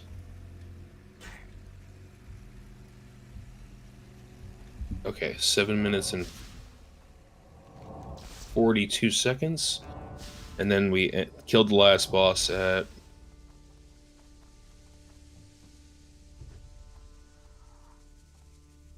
Pilaf has infected me, clearly. I gotta say it, Pilaf's BFA... He was dead at 29:52. So 22 minutes. Oh, yeah, 22 minutes, yeah. That's very good, actually. Yeah, it was pretty good. Well, having Fury Warrior always helps, and a guy level Warlock and all that. Yeah, that Auchenite Crypts was really good too. That Warlock was pumping. Warlock top DPS, no surprise there. Yeah, right. Imagine telling people that one particular spec is gonna be the best in the fucking game, and then it's like it's actually, you know, it's actually fucking true. Yeah, right. Yeah. Yeah, he was pumping. He was doing like on these like 3 target pulls. He was pulling like. Honestly, though, now that I'm looking back at it, I was doing just as much as he was as Elemental. Mm-hmm. But my enhancement gear set's trash. It's not trash. It's just all dungeon and quest items. So I don't know. I'll post the videos. I probably do you know if it's like? Have you noticed if you post too often, people don't get notified? I think the notifications these days, they work when it comes to subscribers. Like, they need to enable notifications for them to get that. I think that like YouTube does. There is a rule of thumb though on YouTube when it comes to, like, you know, just your subscribers seeing your videos. I think there's a limit of like 3 videos a day or something like that. So if you go with more than 3 videos a day, you're kind of like people will still see your videos. But there's also another rule of thumb that only like 10% of your subscribers will see your videos to begin with. So yeah. Where's this because only 10% hit the bell. Is that kind of why? No, not that. The bell is a separate thing. It's like it's just the way YouTube operates, honestly. Gotcha. Yeah, I don't really. After all these years, I've never really spent time to really. I don't know. Think about this deeper, which I should. But it's just one of those things where I'm just like, I don't know. I just post videos and just. Sometimes I can't be fucked to kind of look into all this shit, you know. But I should, because I honestly like. You've been uploading at a really regular clip, right? Like you're like 1 per day, I think. So Well, noticed I every time you do a don't. dungeon- Yeah, I don't upload the one video a day, but I do stream every day nowadays. True. Yeah. So that I guess that counts. Consistency is one of the biggest factors when it comes to this kind of stuff. That's absolutely true. So being consistent in your like upload or stream is important. Being like for it's difficult making one TPC video every day, right? That's Right. just a real like pain in the neck, because like what are you gonna talk about? Like how many topics can you cover? And also for me, like because I'm streaming and I want to stream every night, I also kind of feel like I'm screwing over my stream in a way, like or the video, because like obviously the same prime time for uploading is the same prime time for streaming, so it's like I choose like, do I stream or do I upload a video? Like I do sometimes upload videos, but I do see them like going down in viewership when I'm also Stream at the same time. yes, streaming at the same time. Like that's something I do notice. Yep. So I guess the reason why I'm asking is because now I have I put out the Rester one yesterday, and I have the footage to knock out the Ellie and enhancement both today. Should I put them both up today, or should I wait a day? I think the best thing you could do is just wait a day. Post like your prime time. Like you have an analytics. You have like you have statistic for when most of your viewers are on, right? Post it like prime time, and then tomorrow post another video. That's what I'd say. Gotcha. Okay, that makes sense. Do you stream on Twitch or do you stream on? I rarely stream, right? So I do like maybe once a month, twice a month. So it's only on Twitch. The reason I do that is because Def Camp streams almost every day, and he does both platforms. Oh, okay. So I think if I went live on YouTube, it'd be weird, right? Like people are like, why is Meldron live on YouTube? Because they've never seen me live on YouTube. Yeah. They've seen Def Camp live on YouTube. So, but I can say, like, you know, I only know this. I'm not a streamer, but I only know this from like talking to Cargos. Like, he streams on both platforms, and he said it's definitely beneficial for him to do both. Oh, so he earns an income from both of them, or what? Yeah, because he gets subs from Twitch and all that stuff. Yeah. I guess it's something I'm gonna try at a particular point. Yeah, I would definitely look into it. I mean, I don't think it's going to double your income, but it could increase it, right? Like yeah. And if you get like a couple hundred viewers on Twitch at the same time that you get a couple hundred viewers on YouTube, well, that's really beneficial, right? Correct. Yeah. Did you did you study here in the U.S. at all? Nope. Out of curiosity, no, your English is just super good, dude. I've so for me,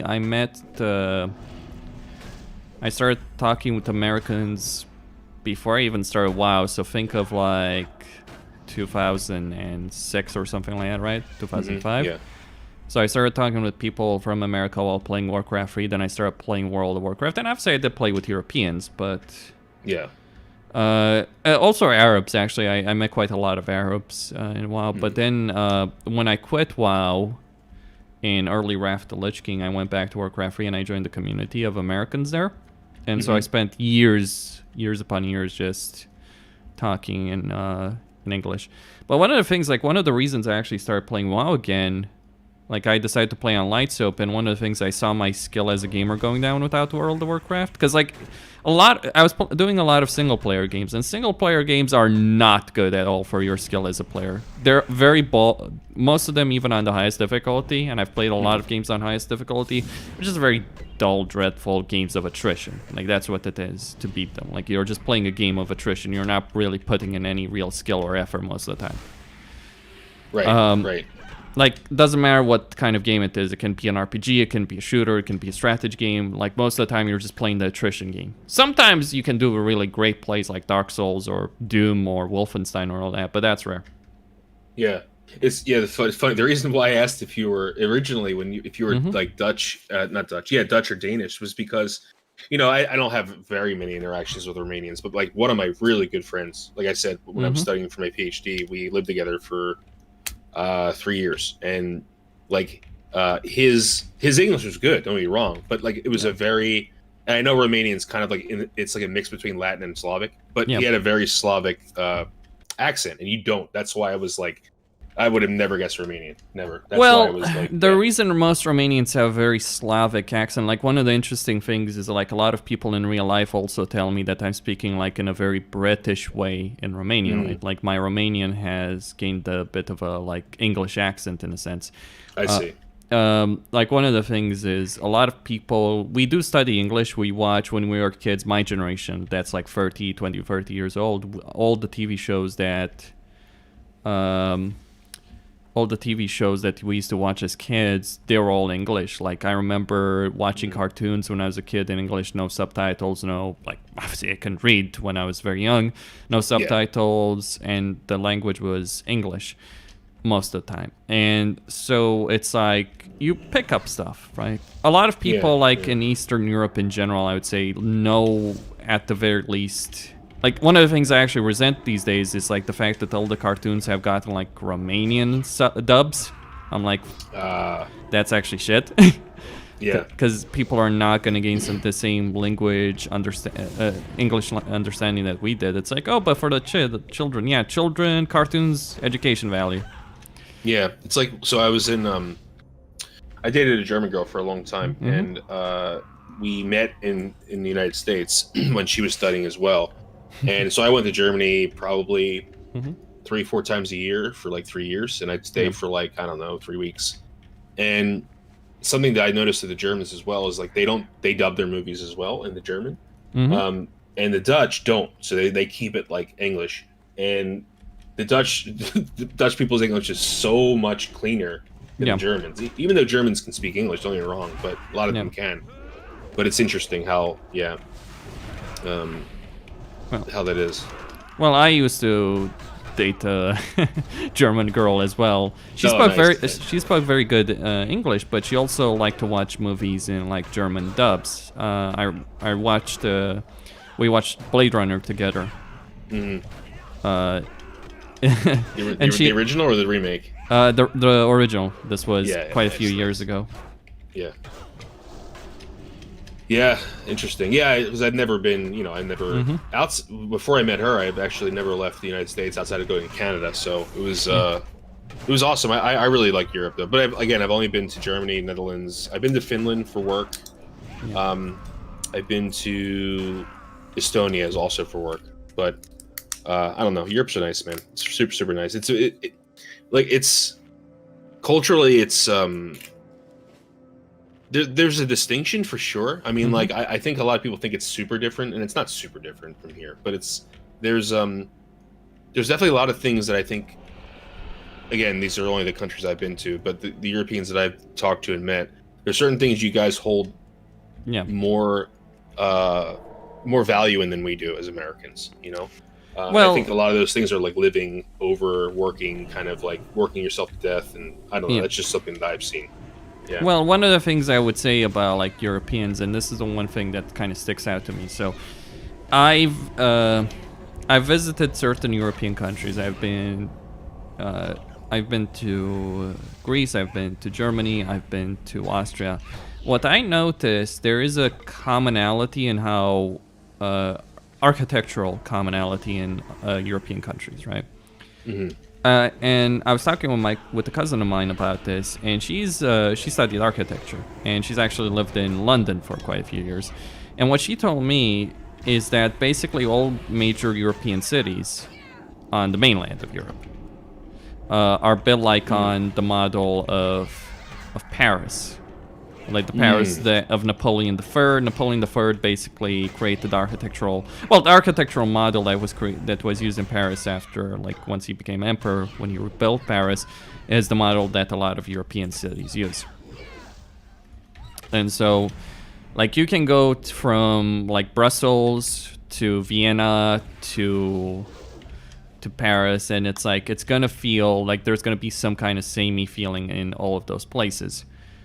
What I think is important about America, as opposed to, and this is actually one of the reasons I want to visit America, because like you kind of get bored. Like like my mom went to Belgium. She invited me and like, come with me, let's go on a family trip. I'm like, no, I'm not going to Belgium. What the fuck is there to see in Belgium?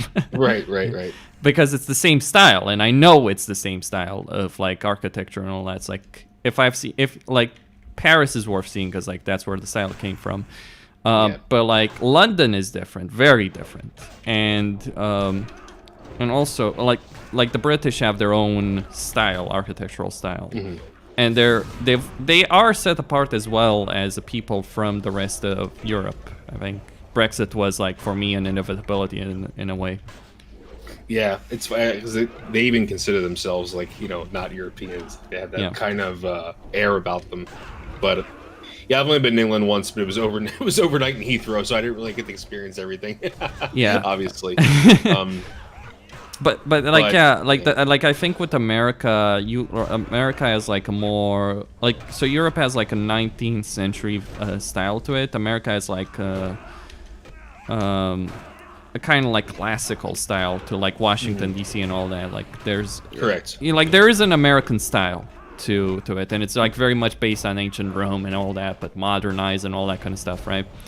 And that's kind of what I want to see. And so yeah, Americans do think differently, but yeah, there's also a lot of similarities. The thinking is not too different. I think I remember watching an interview a while ago, and it was from Rand Paul, and he was talking about diplomacy, and he was like, well, we don't really need that much diplomacy in England. I mean, we do. He was saying like we do obviously need diplomacy with England. It's just we think so much alike with them that we don't really need to worry too much about working together and all that kind of stuff. I think he had a point, right? I think you're right. Like that's true. The English. I mean, obviously, America was an English colony, so there's obviously a lot of our roots are based in England in many ways. Obviously, we moved away from that because of reasons, but I'd say that's pretty true. Every English person I've met in work or through traveling, it's basically like an American with a different accent, and they say.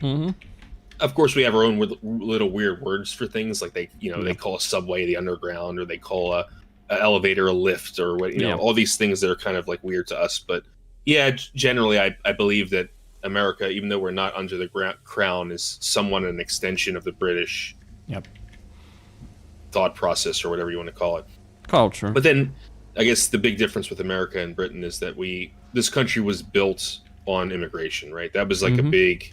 My family immigrated from Italy. I mean, many moons ago. I'm third generation, so I don't even speak the language. But it's but I still, my mom still like does traditional food and stuff like that. We still have a little bit of that culture in us, but it's going away, right? Like and that's the weird thing about America is that it's like you have all these cultures that kind of melded together, and you have Italian restaurants in every town. You have Indian restaurants in every town, Chinese restaurants in every town, all these kind of things. So I think that's what makes America unique, even though like Germany is the same way, right? Germany has many immigrants that live there. And so, yeah, it's interesting. Like I feel like, initially before I did a lot of traveling, I thought it would be a very, very different world, but it's really not. People are people, right? Everyone's kind of the same. Well, I think you would find you'll find a different kind of thinking outside of Europe, but yeah, for sure. I've never actually been outside of Europe, so I don't know. Yeah. So I think like that's the thing. But yeah, Europe and North America are very similar in ways of thinking. Yeah, true. I'm gonna take a little break. I'm actually gonna work on one of these videos. But yeah, if you're down, what time do you usually go to sleep? Well, I'm planning on streaming for about 8 hours now, so it's 2 hours in. So yeah, I'll be on for a while now. Cool. All right, I'll be back on in like an hour or two. So I'll hit you up if you want to do anything. Yeah, sure. Good. All right, brother. Good talking to you. See ya. See ya. So that was an interesting conversation, boys and girls. Very interesting. I mean, the French have always been different from that perspective, aren't they?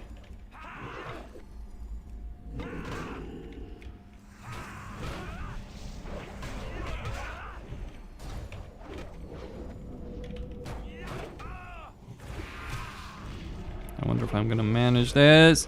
No, probably not. Oh, I did, actually. This trigger can be extremely damn good.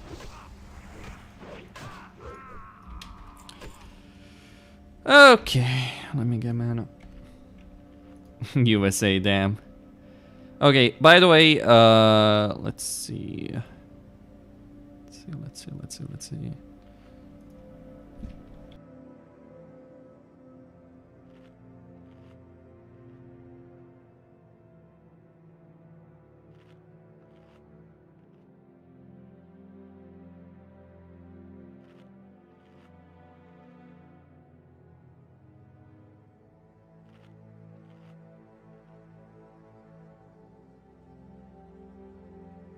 The French and Belgians are like the North versus the South.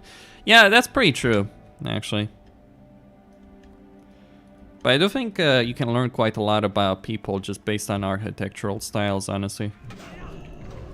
So, what am I going to do right now? Good question. I mean, I am 67. I think I'm just gonna quest in good old Nagrand after I'm done with this. But this is gonna take a while, be aware. It's not gonna be instant. When making gear choices a prop paladin while leveling, what do you look at? Like, yeah, I look at stamina, I look at spell power, and I look at defense as well. Like, stamina, defense, spell power, those are the three main stats that I care about. And I do, so right now I have 200 spell power, for almost 400 defense, yeah. My action bar is a mess. Of course it's a mess, it's a fucking default UI, what do you expect? It's not a clean affair. It's like, oh yeah, your action bar is a horrific mess. Yeah, I'm gonna try and get LVUI working at one point, maybe after today. Because configuring it is something that I am not interested in doing right now. Yeah, Eastern Europe is weird like that. So we have a bunch of like communist buildings, the brutal style, right? Isn't it? And then we have, okay, so all that is done. So is your face. Fun. And then we have like so we have all the communist buildings, and then we have all the more recent stuff, right?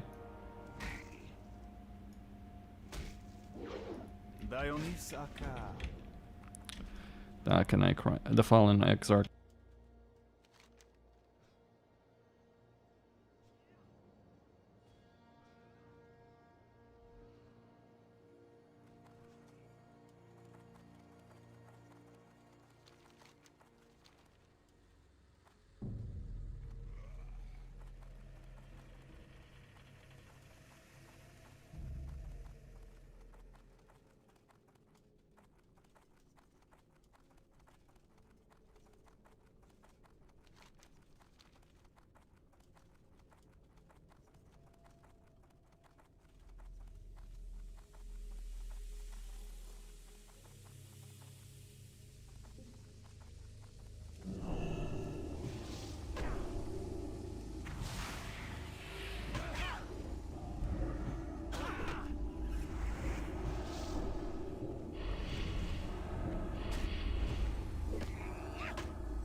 Yeah, but Eastern Europe, it does have that interesting thing, because we also have like the Paris-style buildings as well. We have our own palaces, like that's the term used. They're literally called palaces. Now I find it a bit ridiculous, honestly, to have that term applied, but that's what people call them.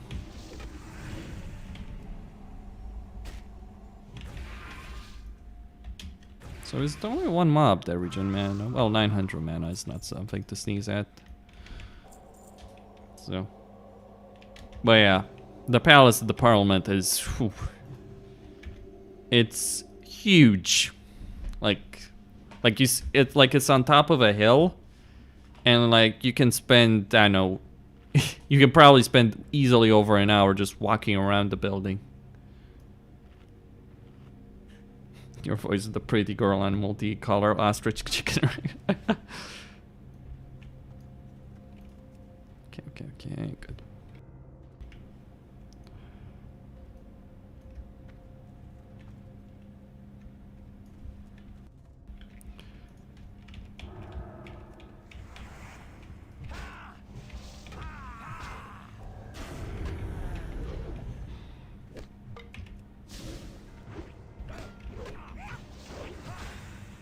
Yeah, there's a lot of ugly.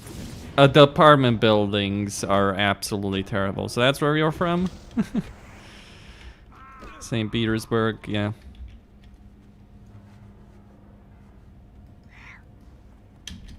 Like sometimes you look at like Russian movies and you look at like... And you look at... You look at Russian movies, you look at like pictures of like certain cities, and you realize, man, that Russia lose a lot to the USSR. Holy fuck!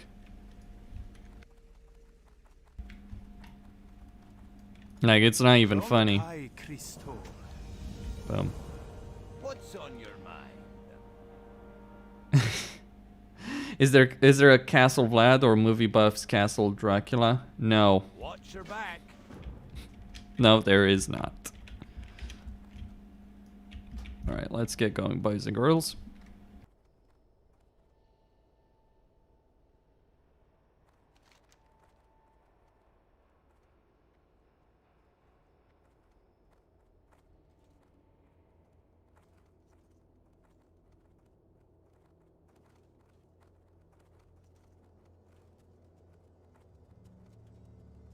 Yep, Worms Quest.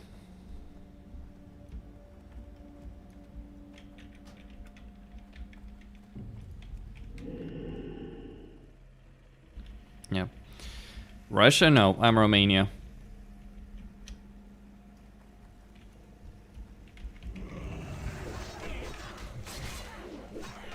There's a clip I really like on YouTube called Decembrists versus versus cavalry, or Decembrist line infantry.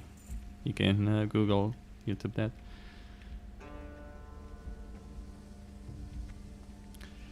Oh yes, no one ever forgets the Worms Quest. I don't think you can. I really don't think you can. Alright, so let me try buffing these guys. Like, what's interesting is Might is really gonna buff their damage by quite a lot, to the point that they might actually solo the quest, but yeah, we'll see. Don't underestimate the power of Blessing of Might. It is quite something. Using a flask while questing. It's a bit ridiculous.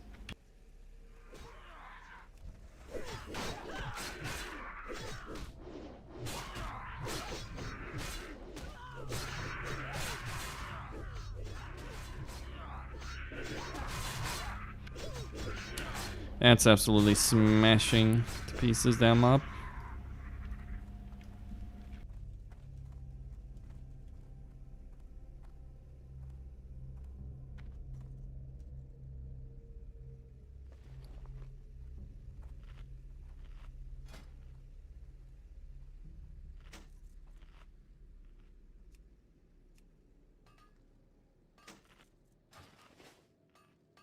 I lost aggro. Clearly.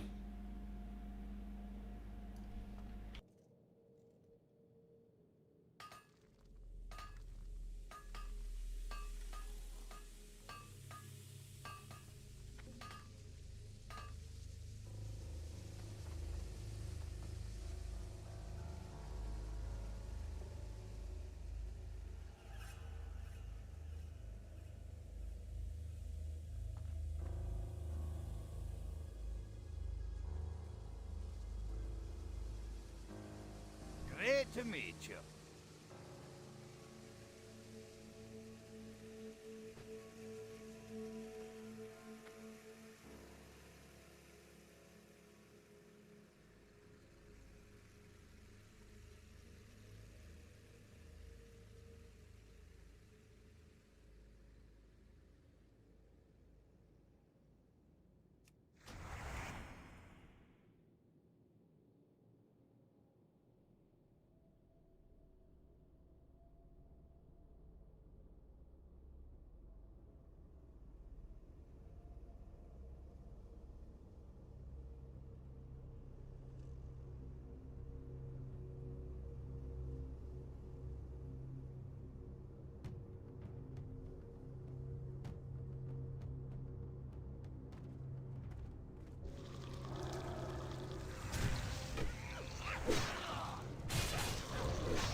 You got my attention. Safe travels.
Alright, so taken in the night doesn't lead to anything. Evil draws near is just its own thing. I can abandon that, no problem.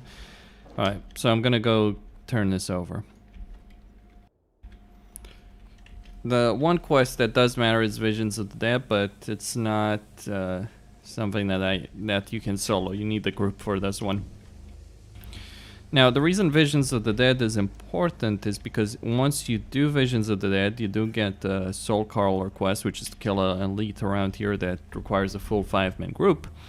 Once you do that 5-man group, you get another quest for Akanai Crypts. That quest for Akanai Crypts gives you a really good chess piece, especially if you're a caster DPS. So it is very significant that you, for quite a lot of people, that you actually do this.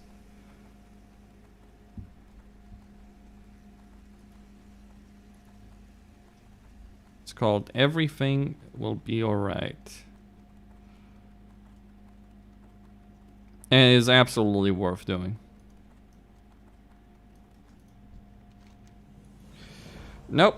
OAE farming just yet. Okay, this will be actually worse than the ones I have. Nothing I can get here that would be good. Okay.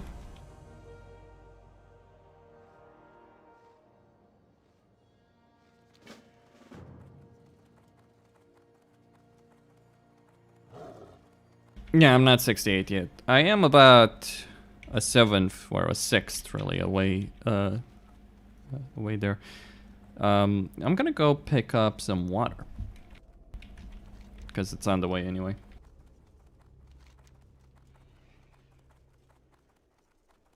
But honestly, so far things have been pretty smooth. Like, I actually do like kind of these end quests in Terracar, and then I'm going to... There's a lot of crap to deal with here.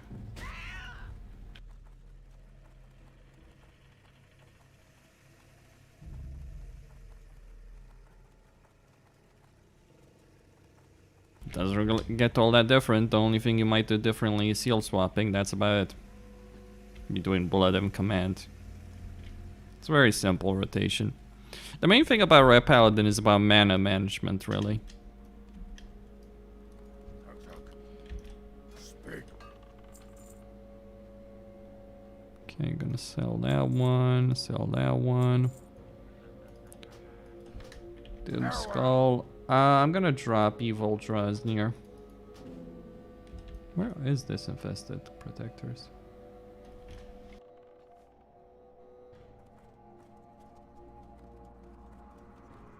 Mogra.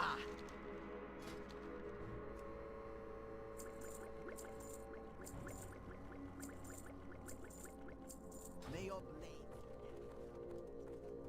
Alright. So I'm just gonna do the last quest over here. Veil Shalas.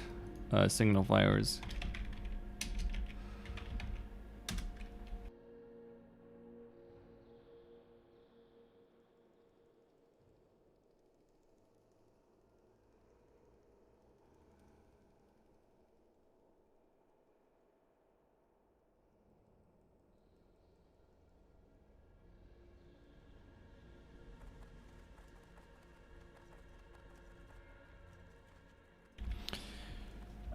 I mean, I'm gonna level up my Paladin. I'm gonna get them full PvP gear. It's probably same with my Warrior. Do a lot of PvP on both of them. And then get as many High Warlord gear pieces as I can. And then level them up when Classic comes out. That's my plan.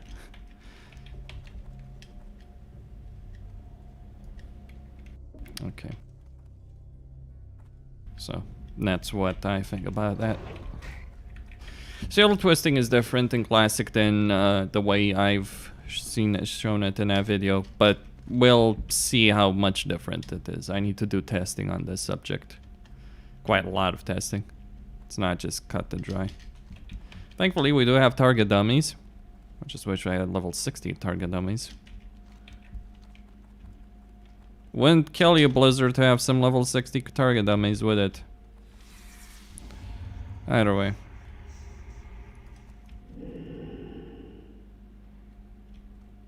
Am I?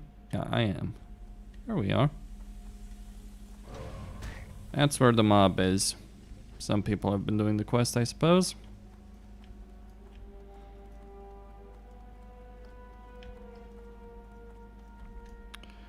Let's see.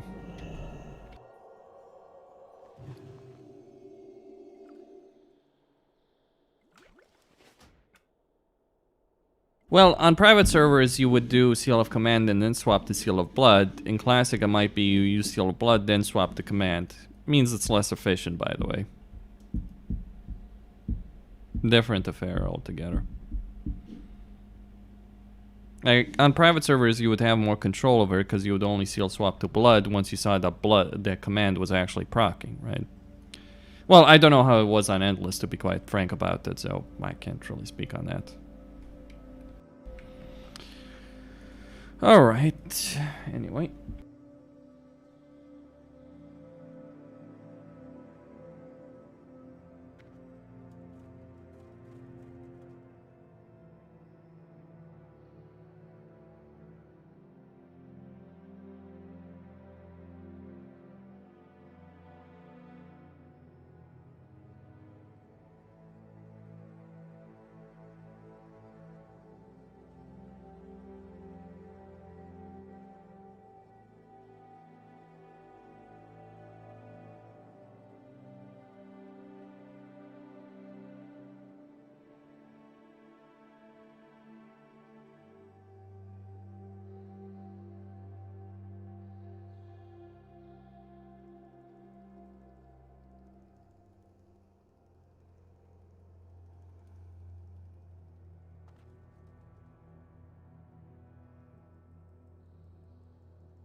Yeah, we'll see how it is in the beta. Well, you can get some idea, but I don't have a swing timer right now. So without one, kind of tricky to test that kind of stuff.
Alright, I'm just waiting for Skywing to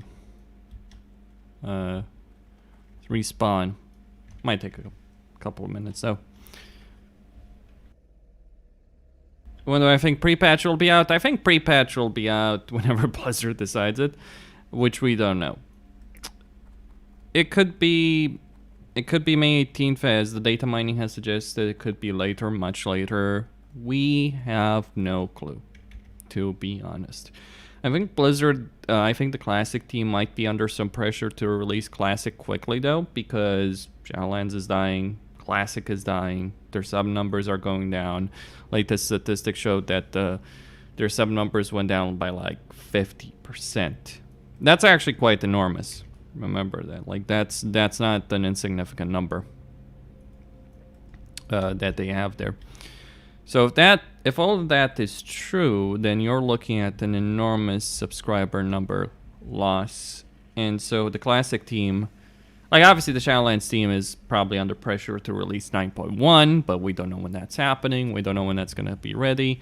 And the Classic team might release TBC Classic in in not so great of a state. Now, to be honest, releasing Classic right now as it is in the beta would not necessarily be fine. 15 or 50%. Okay. 50%.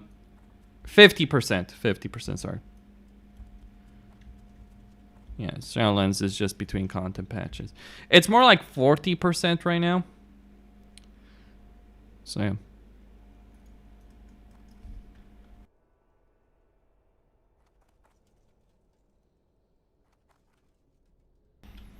Well, I think Classic had a lot of tourists initially that then didn't stick around. That's absolutely true, but it did still have an enormous number of players still sticking around. But even those people are sick and tired of it because there's not anything to keep their interest right now.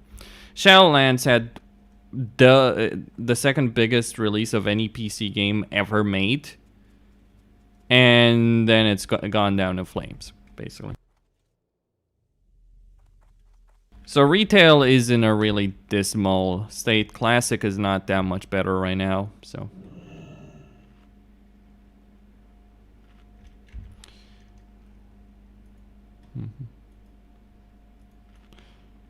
Okay, still waiting for that damn Skywing. Bloody hell, how long it's been? I'll wait a couple more minutes. That respawn timer is actually really awful.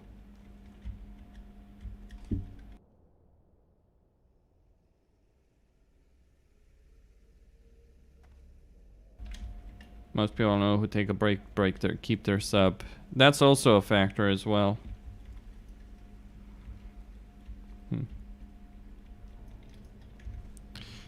We shall see what happens with DPC Classic. Now, I feel that from a subscription, Classic had more Twitch hype than Shadowlands. That's true. I think Classic had, oh, holy crap, how many people were interested in that. And then Shadowlands came out, and I think Shadowlands did benefit to some extent from Classic, maybe, to some degree. And also from, also a lot of people like myself, we were looking at Shadowlands and we were thinking to ourselves, like, holy crap, we no longer have the fucking horrible grind that we did have in Legion and BFA. We no longer have to worry about artifact power, crappy Titan forging gear. It's like, this is awesome. And, oh, and Torghast and the Maw and all that kind of stuff. Well, if Classic... if Classic was meant to be marketing, then I'd say it succeeded brilliantly in that goal, didn't it?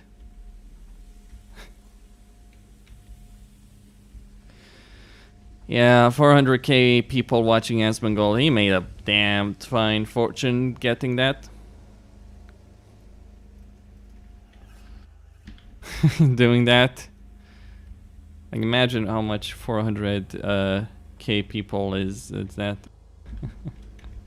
how much 400k people, how much money is from 400k viewers. I can tell you, actually, in an idea. So 400k might generate you. Ooh. Let me try and think on this good. You might have made $10,000, $20,000 from that. I'm probably gonna start streaming on both, honestly. There we go.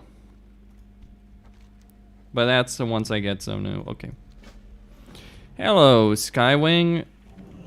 I can buff you with might.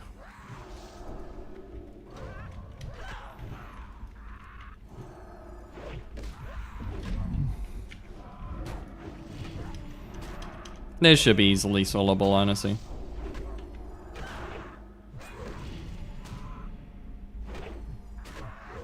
Classic didn't do much for Asmongold. Yeah, not so enormous he got 400k viewers. Come on. Yeah. But that's true. But he probably made more from the launch week of Classic than he did in a year. That's not insignificant for the record.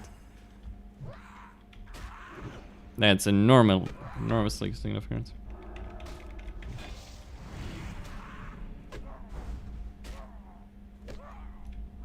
He's making 60k a month from just from subs.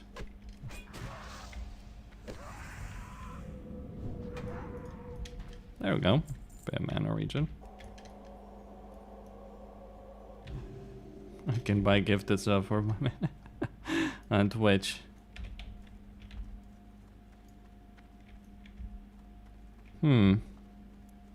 Interesting. Bit confused bird. Birdie bird.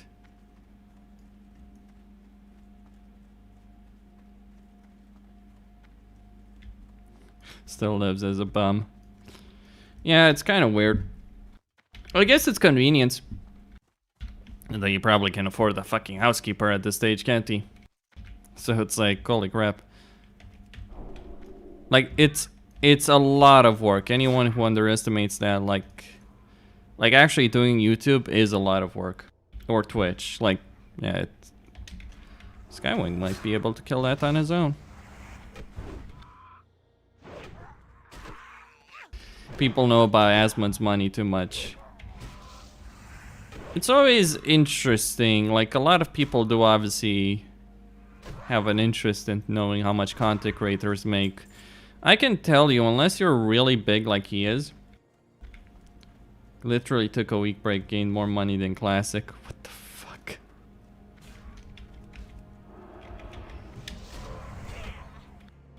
That's ridiculous.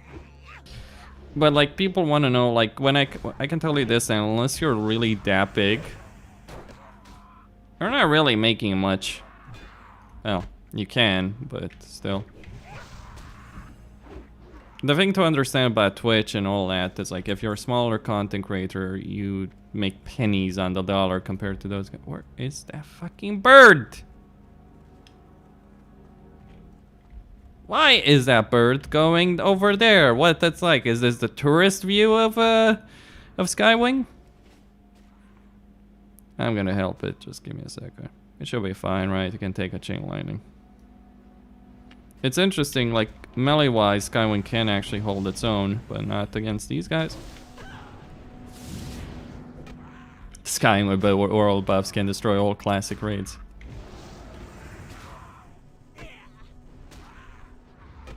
Sounds about right.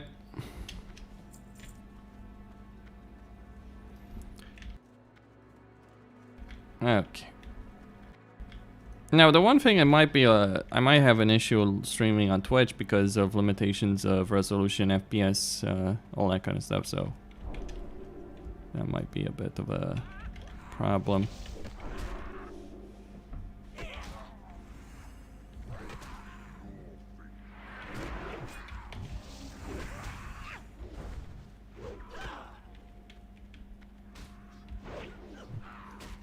Okay, Cauldron.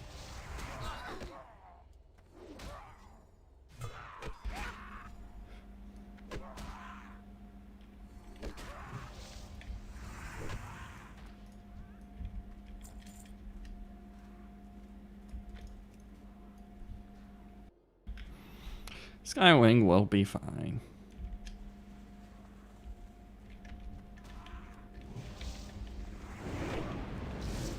Or maybe not. Then he does that ridiculous attack. Okay. Now, I would love to see this potential of like, like 900 mana for every target you kill would be sweet. Okay, where are you going? Where are you going? Fucking bird.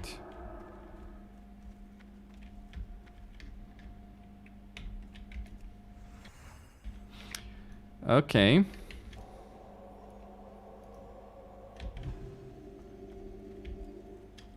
The scenic route. Don't you just love wasting our time? Damn bird.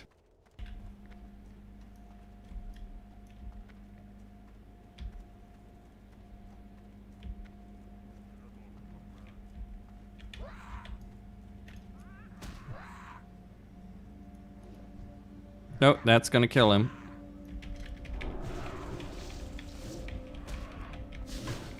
If I'm not careful. Gonna heal him.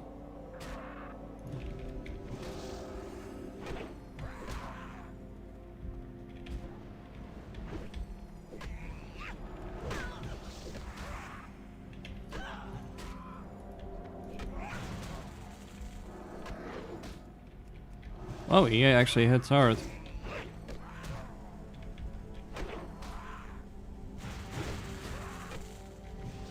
But so does Skywing, so it should be fine. Alright. Damn prisoner.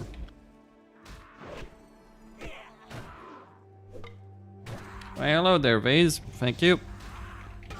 Okay, let's try.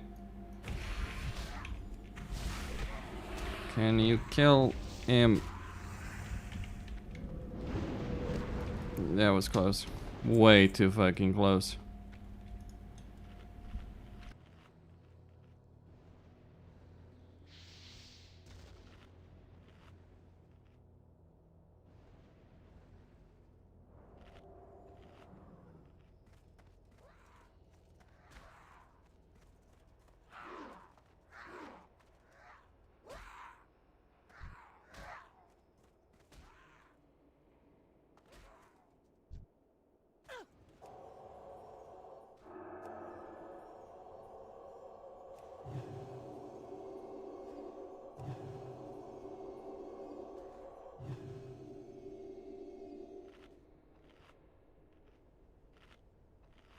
No, he's neutral, so, or friendly.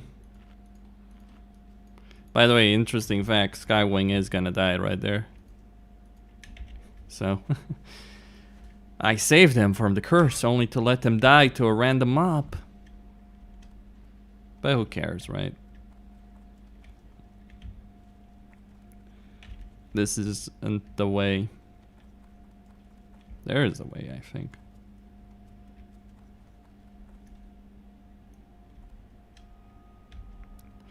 Or not. This isn't the way either. How do you get up there? And maybe the Warlock is onto something. Maybe there is an entrance over there. Nope. Oh, there we go. There is. But they can kill you, so it's not the problem. Well, the thing is, this is the kind of quest that people could hard grief you very easily, but it's also the kind of quest that, well, there we go. But it's also the kind of quest that not a lot of people will do. And PvP gankers, they want their victims to suffer publicly.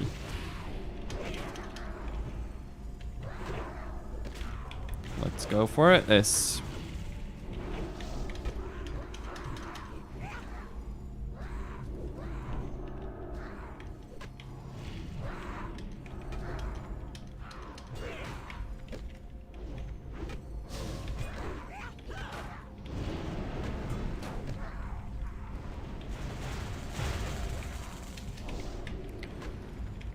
Healing potion.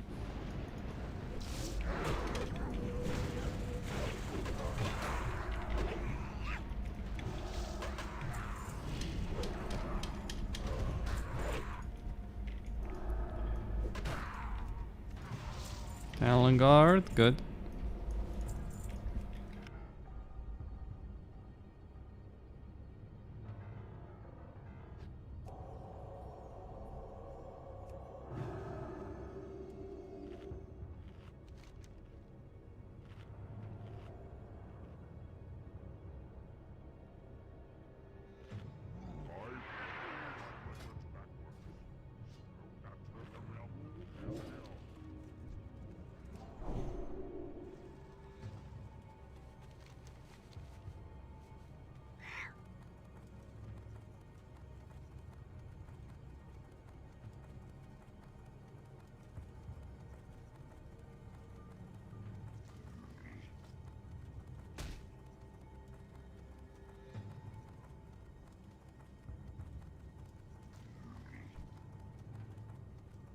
All right, so 150,000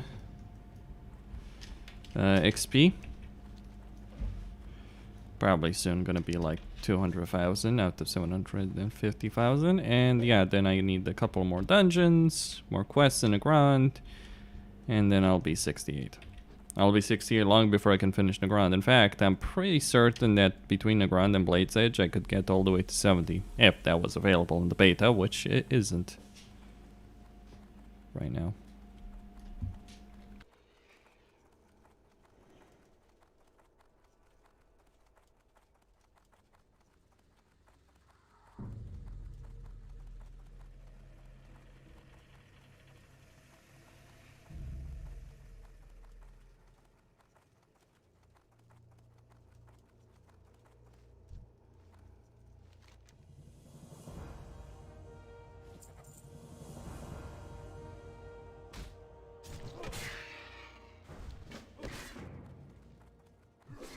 What brings you here?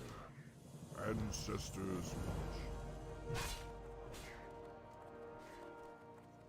We survive. Great to meet you. Arcanon Poros.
This guy is actually more dangerous than many.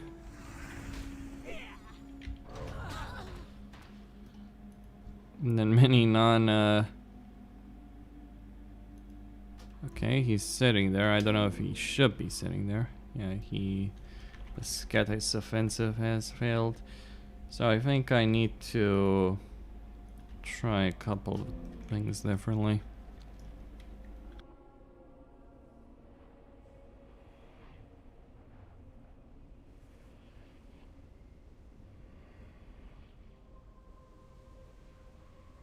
A variant of it apparently works. A variant of the Hunter macro apparently works. That's what people have been able to get working anyway.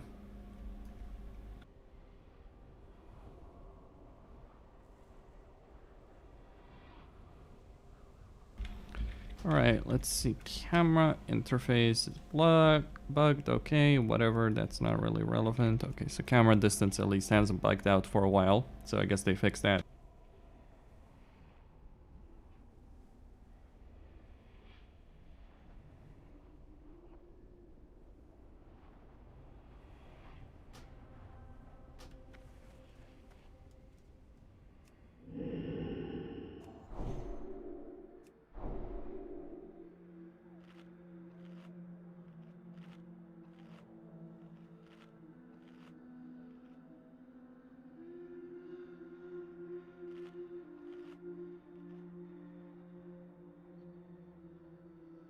Alright, so Kurtis offensive.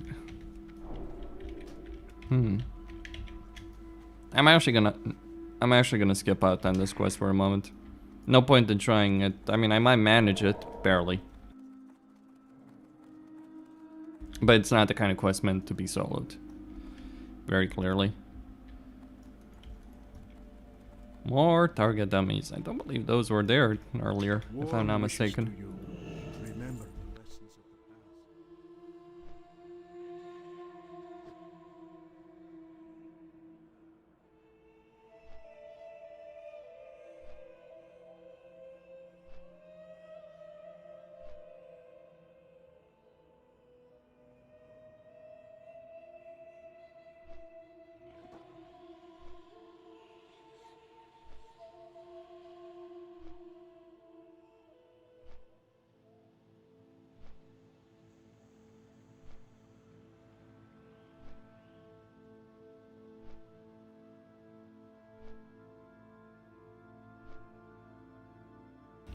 Alright, boys and girls, so I'm gonna take a break for now, and I'll be back, I don't know, an hour, 2 hours, something like that, I don't know. But I am obviously gonna stream some more tonight. So I'll see you guys later, thank you all for watching.